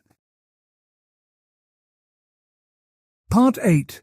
Practical Applications and Real-World Impact. Both Nietzsche and Buddha have profoundly influenced how millions of people approach existence. Their ideas moved from abstract philosophy into lived practice with concrete consequences.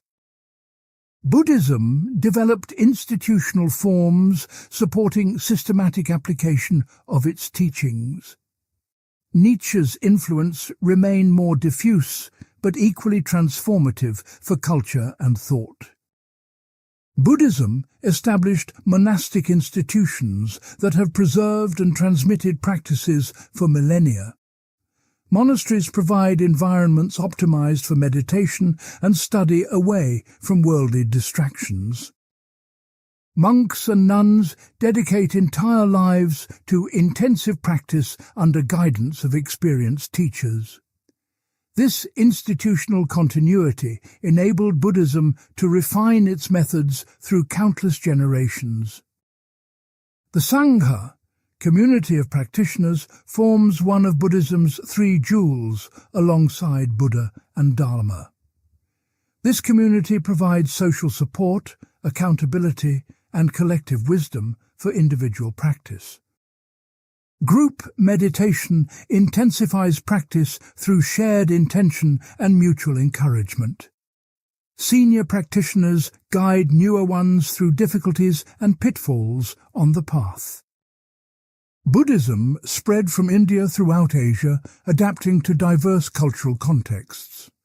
Theravada Buddhism flourished in Sri Lanka, Burma, Thailand, and Southeast Asia.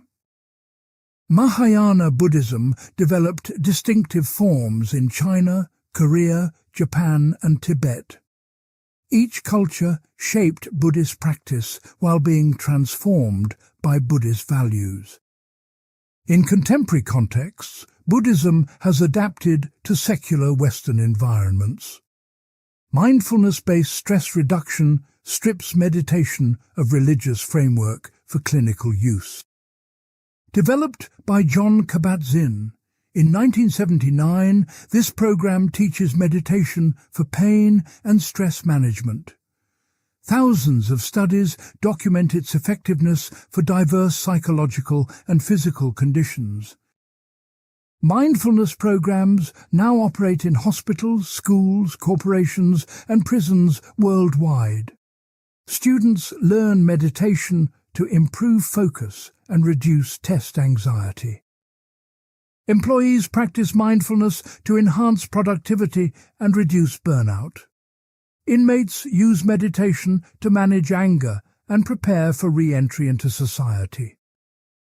Critics argue these applications commodify Buddhism and strip it of transformative potential. Corporate mindfulness serves capitalist productivity rather than liberation from suffering. It teaches people to accept oppressive conditions rather than challenge structural injustice. This domestication of Buddhism may undermine its radical critique of ordinary consciousness. Nevertheless, millions report genuine benefits from secularized Buddhist practices. Meditation reduces anxiety, depression, and chronic pain, even outside traditional religious contexts. People develop greater emotional regulation and psychological flexibility. These benefits are real, even if they fall short of enlightenment.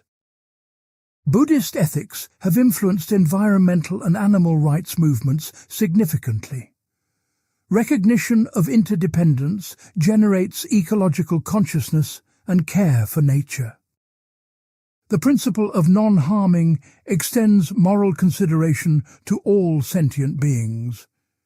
Buddhist activists have advocated for vegetarianism, conservation, and sustainable development. Engaged. Buddhism emerged in 20th century as socially active interpretation of practice. Figures like Thich Nhat Hanh integrated meditation with peace activism during the Vietnam War. The Dalai Lama has promoted non-violent resistance and dialogue for Tibetan autonomy. Buddhist organizations work on poverty relief, education, and social justice globally. The practical impact of Buddhist psychology extends to therapeutic applications. Acceptance and commitment therapy incorporates mindfulness and psychological flexibility. Dialectical behavior therapy uses mindfulness for emotion regulation in borderline personality disorder. These therapies demonstrate Buddhist insights can enhance modern psychological treatment. Nietzsche's practical influence took entirely different forms, lacking institutional structure. His ideas spread through intellectual and artistic movements rather than organized communities. Existentialism, postmodernism, and depth psychology all drew heavily from Nietzsche's thought. His influence appears in literature, art, politics, and popular culture. Existentialist philosophers like Sartre, Camus, and Heidegger developed themes from Nietzsche's work. The emphasis on radical freedom, authentic existence, and self-creation derives from his philosophy. Sartre's claim that existence precedes essence echoes Nietzsche's rejection of fixed human nature. Camus' absurdism confronts meaninglessness in ways inspired by Nietzsche's nihilism analysis. Postmodern thinkers like Foucault and Derrida employed genealogical methods Nietzsche pioneered. Foucault traced how power relations shape knowledge and constitute subjects. Derrida deconstructed binary oppositions to reveal hidden hierarchies in Western thought. Both approaches owe profound debts to Nietzsche's critique of metaphysics and morality. Depth psychology incorporated Nietzsche's insights about unconscious drives and motivation. Freud acknowledged Nietzsche anticipated psychoanalytic discoveries about the unconscious. Jung's concept of the shadow resembles Nietzsche's analysis of repressed instincts.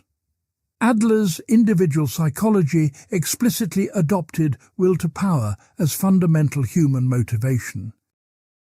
Artists and writers embraced Nietzsche as inspiration for creative experimentation and transgression. The modernist movement in literature and art reflects his influence throughout. Writers like Thomas Mann, Hermann Hesse, and James Joyce engage deeply with Nietzsche's ideas. His celebration of Dionysian creativity against Apollonian order shaped artistic movements. Political appropriations of Nietzsche have been numerous and often distorted. The Nazis catastrophically misused his philosophy to justify totalitarianism and genocide. This appropriation required ignoring Nietzsche's explicit opposition to nationalism and anti-Semitism. His sister's editorial manipulations facilitated this distortion of his actual views. Left-wing thinkers have also claimed Nietzsche as supporting revolutionary transformation. His critique of conventional morality can be read as challenging bourgeois values. The emphasis on self-overcoming resonates with Marxist notions of human self-development. However, Nietzsche despised socialism as another form of herd morality. Contemporary self-help movements have popularized simplified versions of Nietzsche's ideas. Amor fati appears as advice to accept and embrace whatever happens. Will to power gets reduced to personal empowerment and manifestation techniques. These applications capture superficial elements while missing philosophical depth and rigor. Nietzsche's influence on psychology extends to positive psychology and humanistic approaches. Abraham Maslow's hierarchy, culminating in self-actualization, reflects Nietzschean themes. Viktor Frankl's logotherapy emphasizes creating meaning through choosing attitudes toward circumstances. These therapeutic approaches advocate active construction of values and purposes. The concept of authentic existence drawn from Nietzsche shapes contemporary psychotherapy. Therapists encourage clients to examine whether they live according to genuine values or external expectations. Authenticity requires taking responsibility for choices rather than blaming circumstances or others. This emphasis on radical responsibility derives from existential philosophy rooted in Nietzsche. Education has been influenced by both thinkers in distinct ways. Contemplative education programs introduce meditation into curricula from elementary through university levels. Students learn mindfulness to improve attention, reduce stress, and develop emotional intelligence. Research shows these programs enhance academic performance and social-emotional skills. Nietzschean themes appear in educational philosophy, emphasizing creativity and critical thinking. Progressive education movements advocate self-directed learning over passive reception of information. Students should question authority and develop independent perspectives rather than memorizing dogma. This critical pedagogy owes debts to Nietzsche's emphasis on intellectual courage and independence. Both philosophies influence how people approach suffering in contemporary life. Buddhist-inspired approaches counsel accepting and observing pain without adding mental resistance. This reduces secondary suffering caused by fighting against unavoidable circumstances. Mindfulness helps people distinguish between pain itself and amplifying mental reactions to pain. Nietzsche-inspired approaches counsel transforming suffering into fuel for growth and meaning. Rather than eliminating suffering, one should extract value and lessons from difficulties. Adversity becomes opportunity for developing strength and deepening character. This reframing helps people find purpose in unavoidable hardships. The practical question becomes which approach suits different circumstances and individuals. Accepting circumstances beyond one's control reduces futile struggle and conserves energy. Actively striving to overcome obstacles builds competence and achieves concrete goals. Wisdom involves discerning when acceptance serves better than action, and vice versa. Both traditions emphasize practice over mere intellectual understanding. Buddhist meditation requires sustained daily effort over years to produce significant results. Nietzschean self-overcoming demands ongoing confrontation with one's limitations and fears. Neither offers quick fixes or guarantees of success. The institutional advantage Buddhism possesses enables systematic transmission across generations. Teachers guide students through predictable challenges and prevent common mistakes. Texts preserve detailed instructions for practices and map stages of progress. Community support sustains motivation during difficult periods. Nietzsche's individualistic approach lacks these structural supports, but offers different advantages. Practitioners need not adopt foreign cultural frameworks or religious beliefs.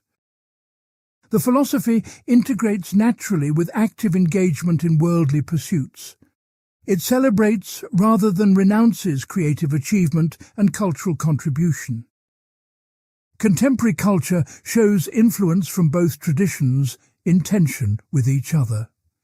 Mindfulness apps and meditation centers proliferate alongside self-help books on personal empowerment.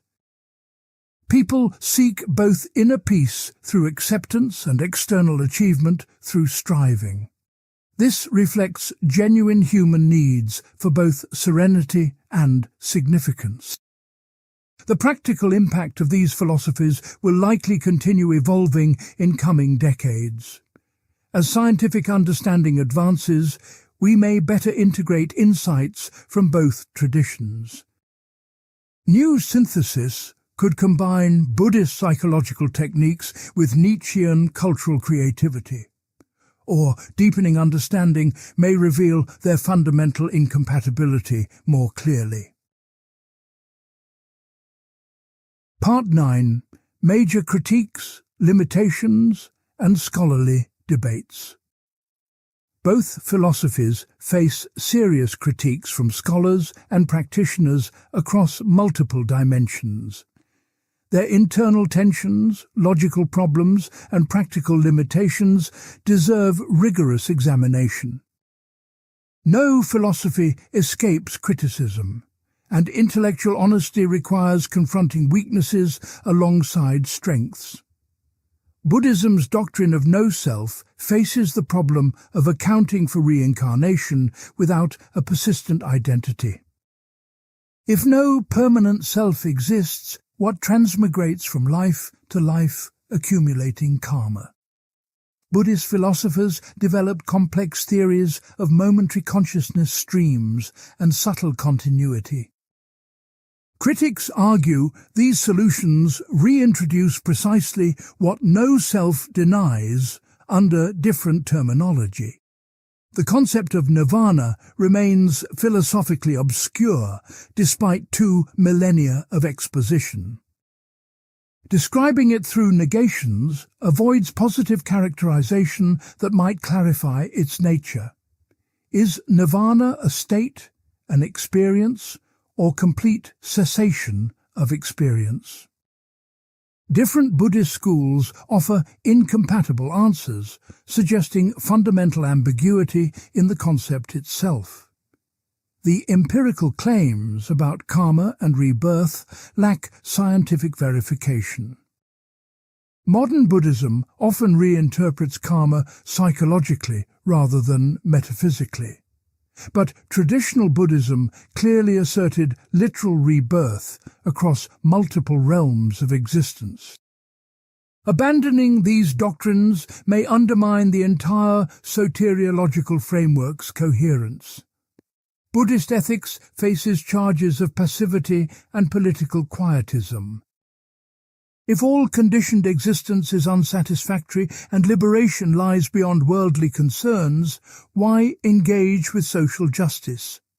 The emphasis on individual enlightenment may neglect collective liberation and structural oppression.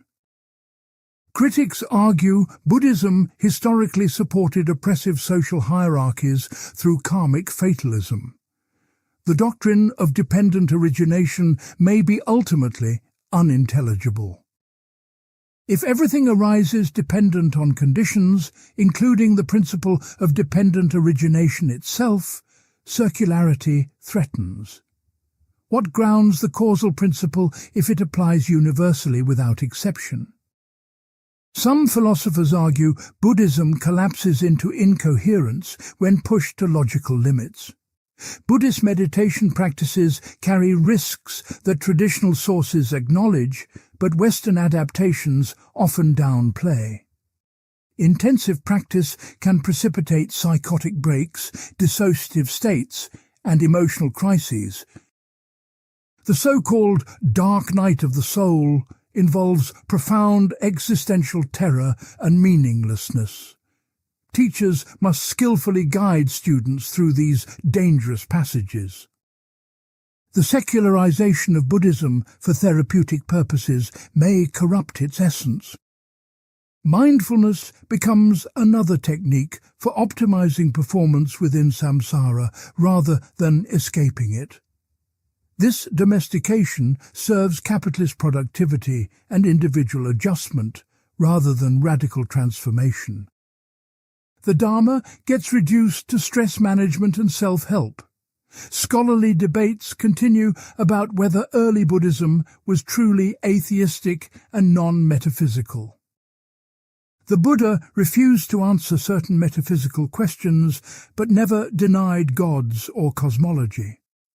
Early texts contain extensive cosmology describing multiple realms and supernatural beings.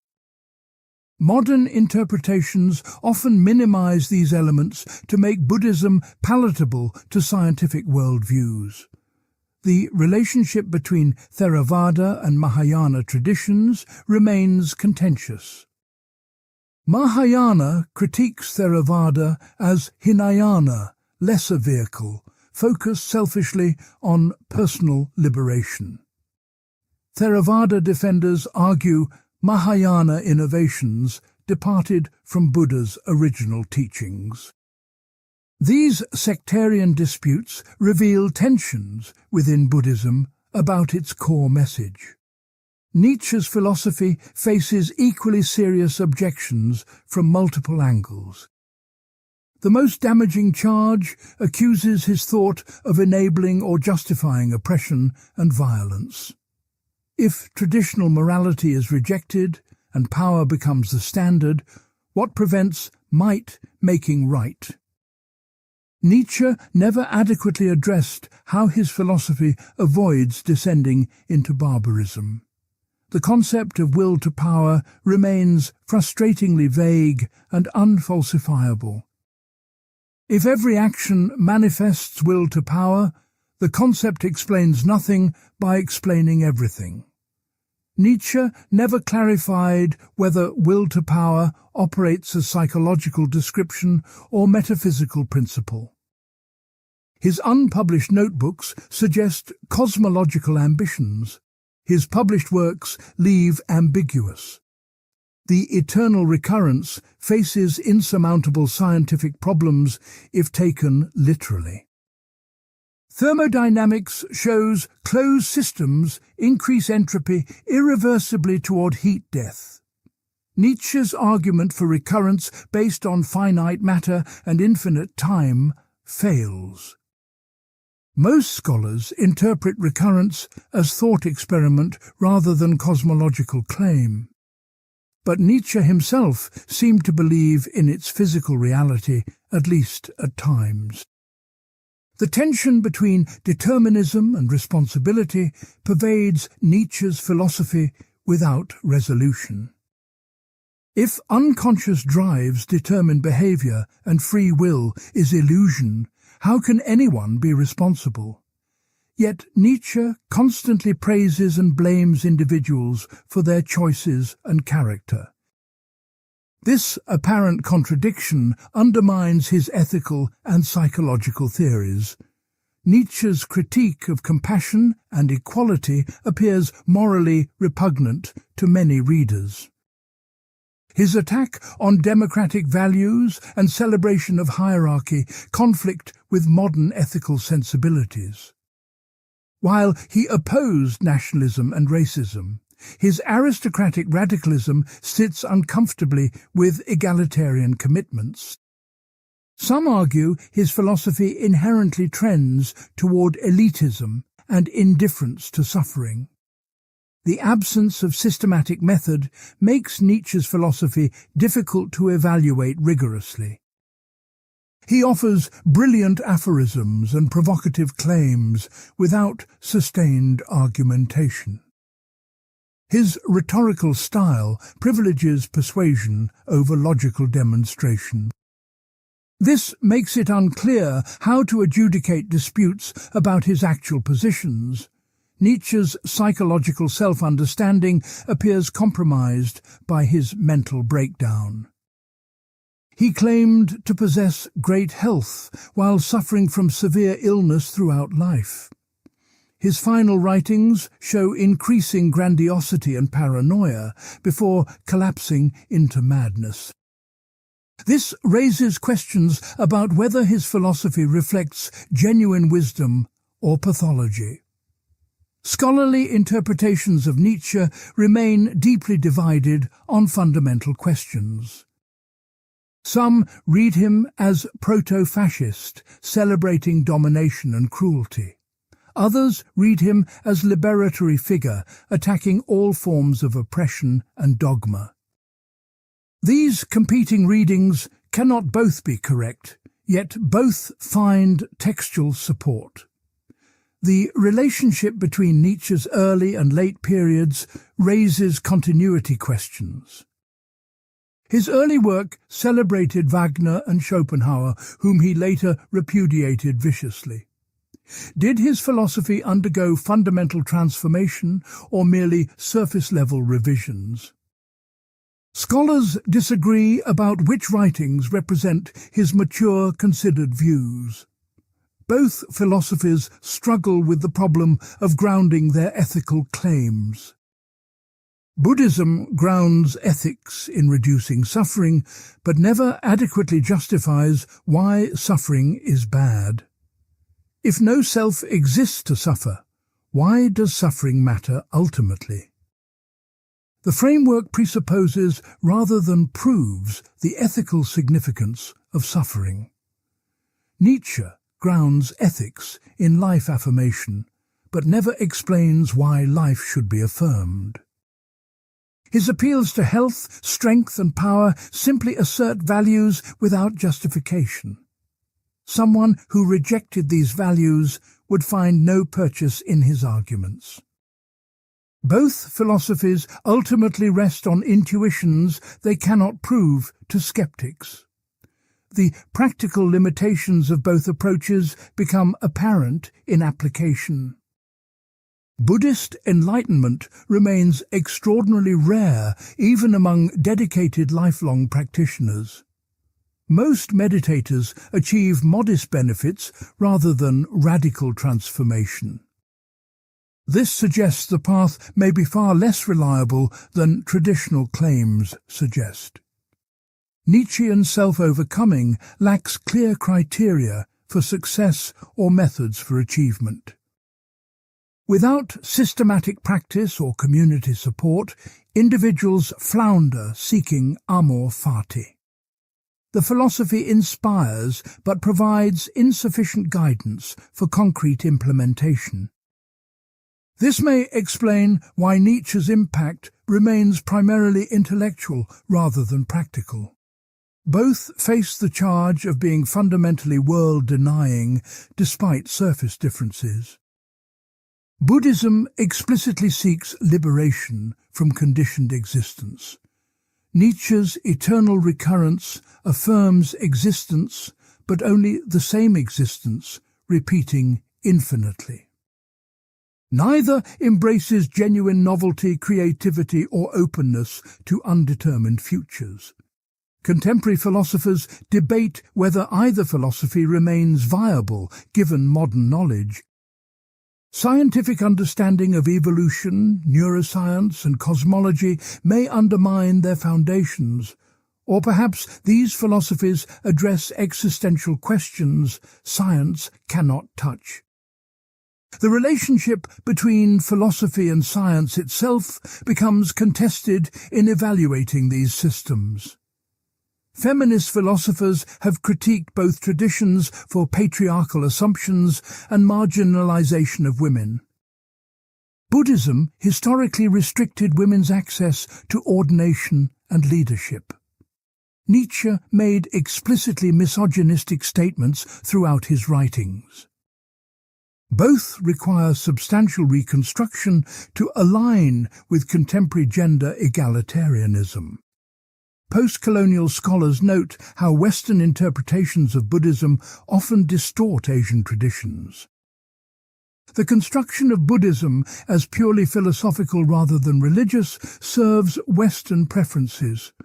This strips Buddhism of cultural context and lived practices embedded in Asian societies. The mindfulness movement exemplifies cultural appropriation, extracting techniques from their origins. The ecological implications of both philosophies remain ambiguous and contested. Buddhism's emphasis on non-harming supports environmental protection and animal welfare, but its goal of liberation from existence may devalue earthly concerns, including nature. Nietzsche's celebration of power and overcoming could justify exploitation of nature for human ends, or his critique of anthropocentrism might support ecological humility and restraint. Neither philosophy adequately addresses the reality of radical interdependence and systemic causation. Both focus heavily on individual transformation rather than collective liberation. Contemporary problems like climate change and economic inequality require coordinated social action. Philosophies centered on individual enlightenment or self-creation may prove inadequate for collective challenges. Part 10. The final confrontation, synthesis and verdict. We arrive at the fundamental question. Which philosophy offers the more accurate and viable response to human existence? This requires synthesizing insights across all dimensions we have examined. The answer may involve neither simple victory nor facile synthesis, but rather recognition of genuine incommensurability.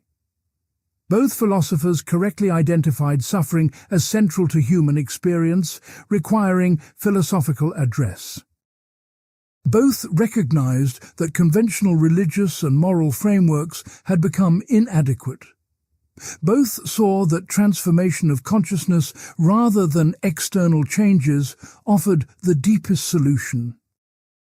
Their diagnostic agreement establishes common ground despite opposing prescriptions. The core disagreement centers on whether existence itself should be affirmed or transcended. Nietzsche demands total affirmation of becoming, including suffering and destruction. Buddha teaches that conditioned existence is ultimately unsatisfactory and should be transcended. These represent genuinely incompatible existential orientations that cannot both be fully correct. Modern science provides partial vindication for both positions simultaneously.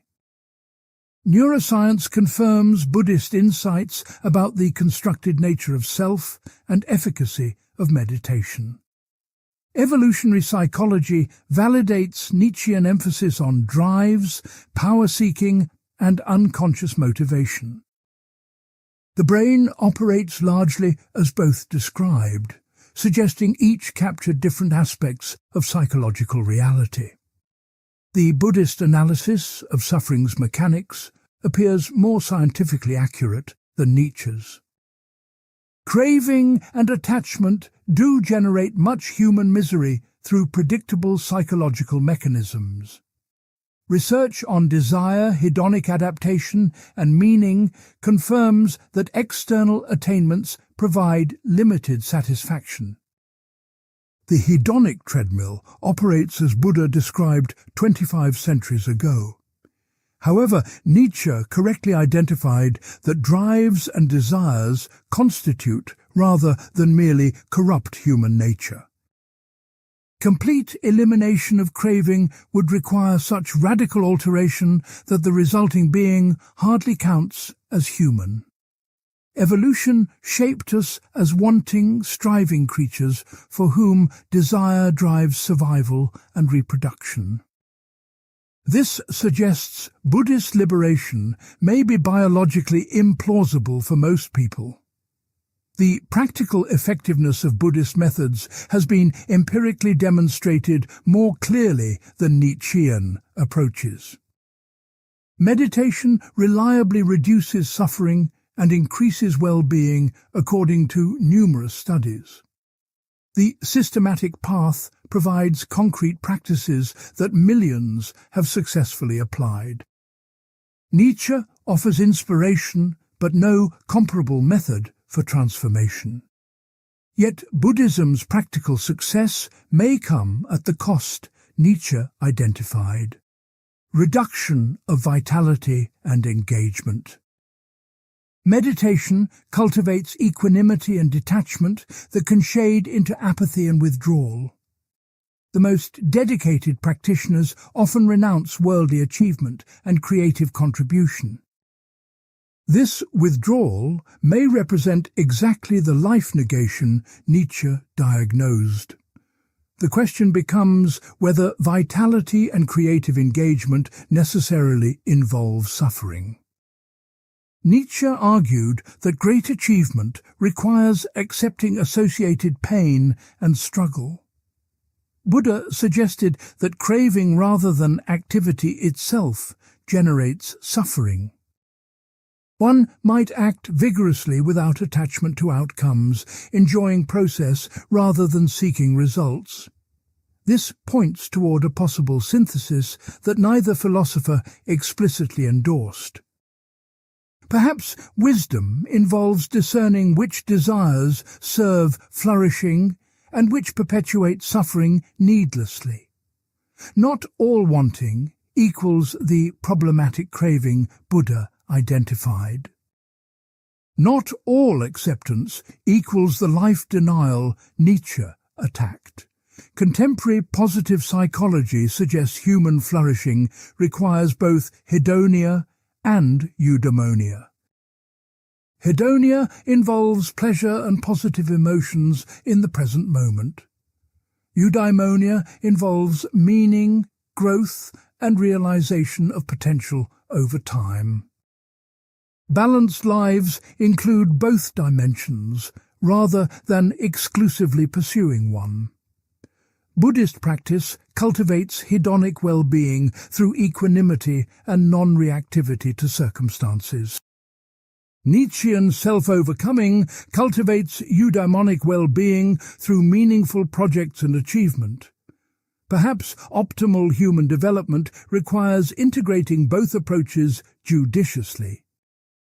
This synthesis would honor truth in each philosophy while avoiding their respective extremes. The ethical question admits no easy resolution between their opposing values. Universal compassion and hierarchy of excellence represent conflicting moral visions. Contemporary ethics generally sides with Buddhism's egalitarianism over Nietzsche's aristocratic radicalism. Yet something troubling remains in reducing all value to preventing suffering. Human achievements in art, science, and culture do seem to possess intrinsic worth beyond their effects on suffering. A universe containing Mozart's compositions and Einstein's discoveries appears more valuable than one without them. This intuition supports Nietzsche's emphasis on excellence and creativity as values. But this must be balanced against causing suffering to others in pursuing greatness. The Buddhist framework provides clearer ethical guidance through principles of non-harming and compassion. Nietzsche offers no systematic ethics, and his fragmentary suggestions often appear morally troubling. For practical ethics guiding behavior in complex social situations, Buddhism proves more reliable. For inspiring individuals to transcend mediocrity and create value, Nietzsche proves more effective. The metaphysical questions they addressed may ultimately exceed philosophy's capacity to definitively resolve. Whether reality possesses inherent meaning or consists only of interpreted perspectives cannot be conclusively determined. Whether consciousness continues after death or not remains empirically inaccessible to living investigators. Both philosophies make claims that exceed what evidence can verify or falsify. This suggests that choosing between them may involve existential commitment rather than intellectual demonstration. Some people resonate deeply with Buddhist teachings and find them transformatively true. Others find Nietzsche's philosophy liberating and illuminating in ways Buddhism is not. Temperament, life experience and values shape which philosophy speaks to individual circumstances. The historical impact of both philosophies demonstrates their enduring power despite limitations. Buddhism shaped Asian civilizations for millennia and now influences global culture. Nietzsche transformed Western philosophy and culture from existentialism through postmodernism. Both provoked fundamental rethinking of what it means to be human. Their continuing relevance derives from addressing perennial human concerns that science alone cannot resolve. How should we relate to suffering, mortality, meaning and value in our lives? These existential questions admit multiple reasonable responses reflecting different priorities and assumptions. Neither Nietzsche nor Buddha provided final answers applicable to all people in all circumstances. A mature philosophical stance may recognize truth in both while remaining critical of each. Buddhist analysis of suffering and methods for reducing it offer genuine value. Nietzsche's celebration of creativity and critique of life denial contain important insights. We need not choose exclusively, but can learn from both selectively. The ideal might combine Buddhist psychological techniques with Nietzschean cultural engagement. Meditation provides tools for managing reactivity and cultivating equanimity. Creative work and meaningful projects provide purpose and self-expression. Compassion guides ethical behavior, while excellence inspires achievement.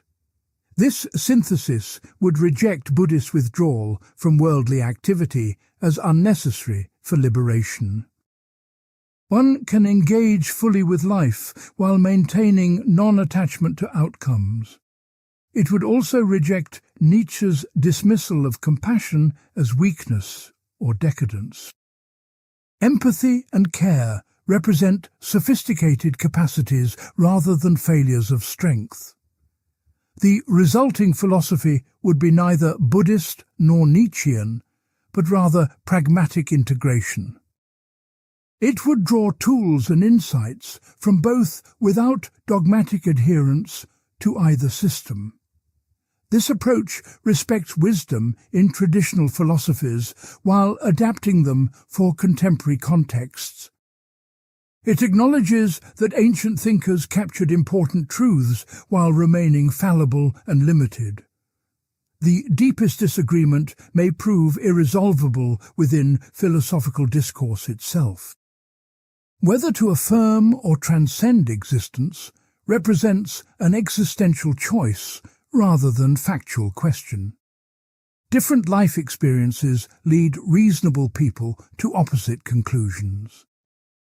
Someone who has suffered greatly may find Buddhist liberation compelling. Someone who has experienced profound joy in creative achievement may embrace Nietzschean affirmation.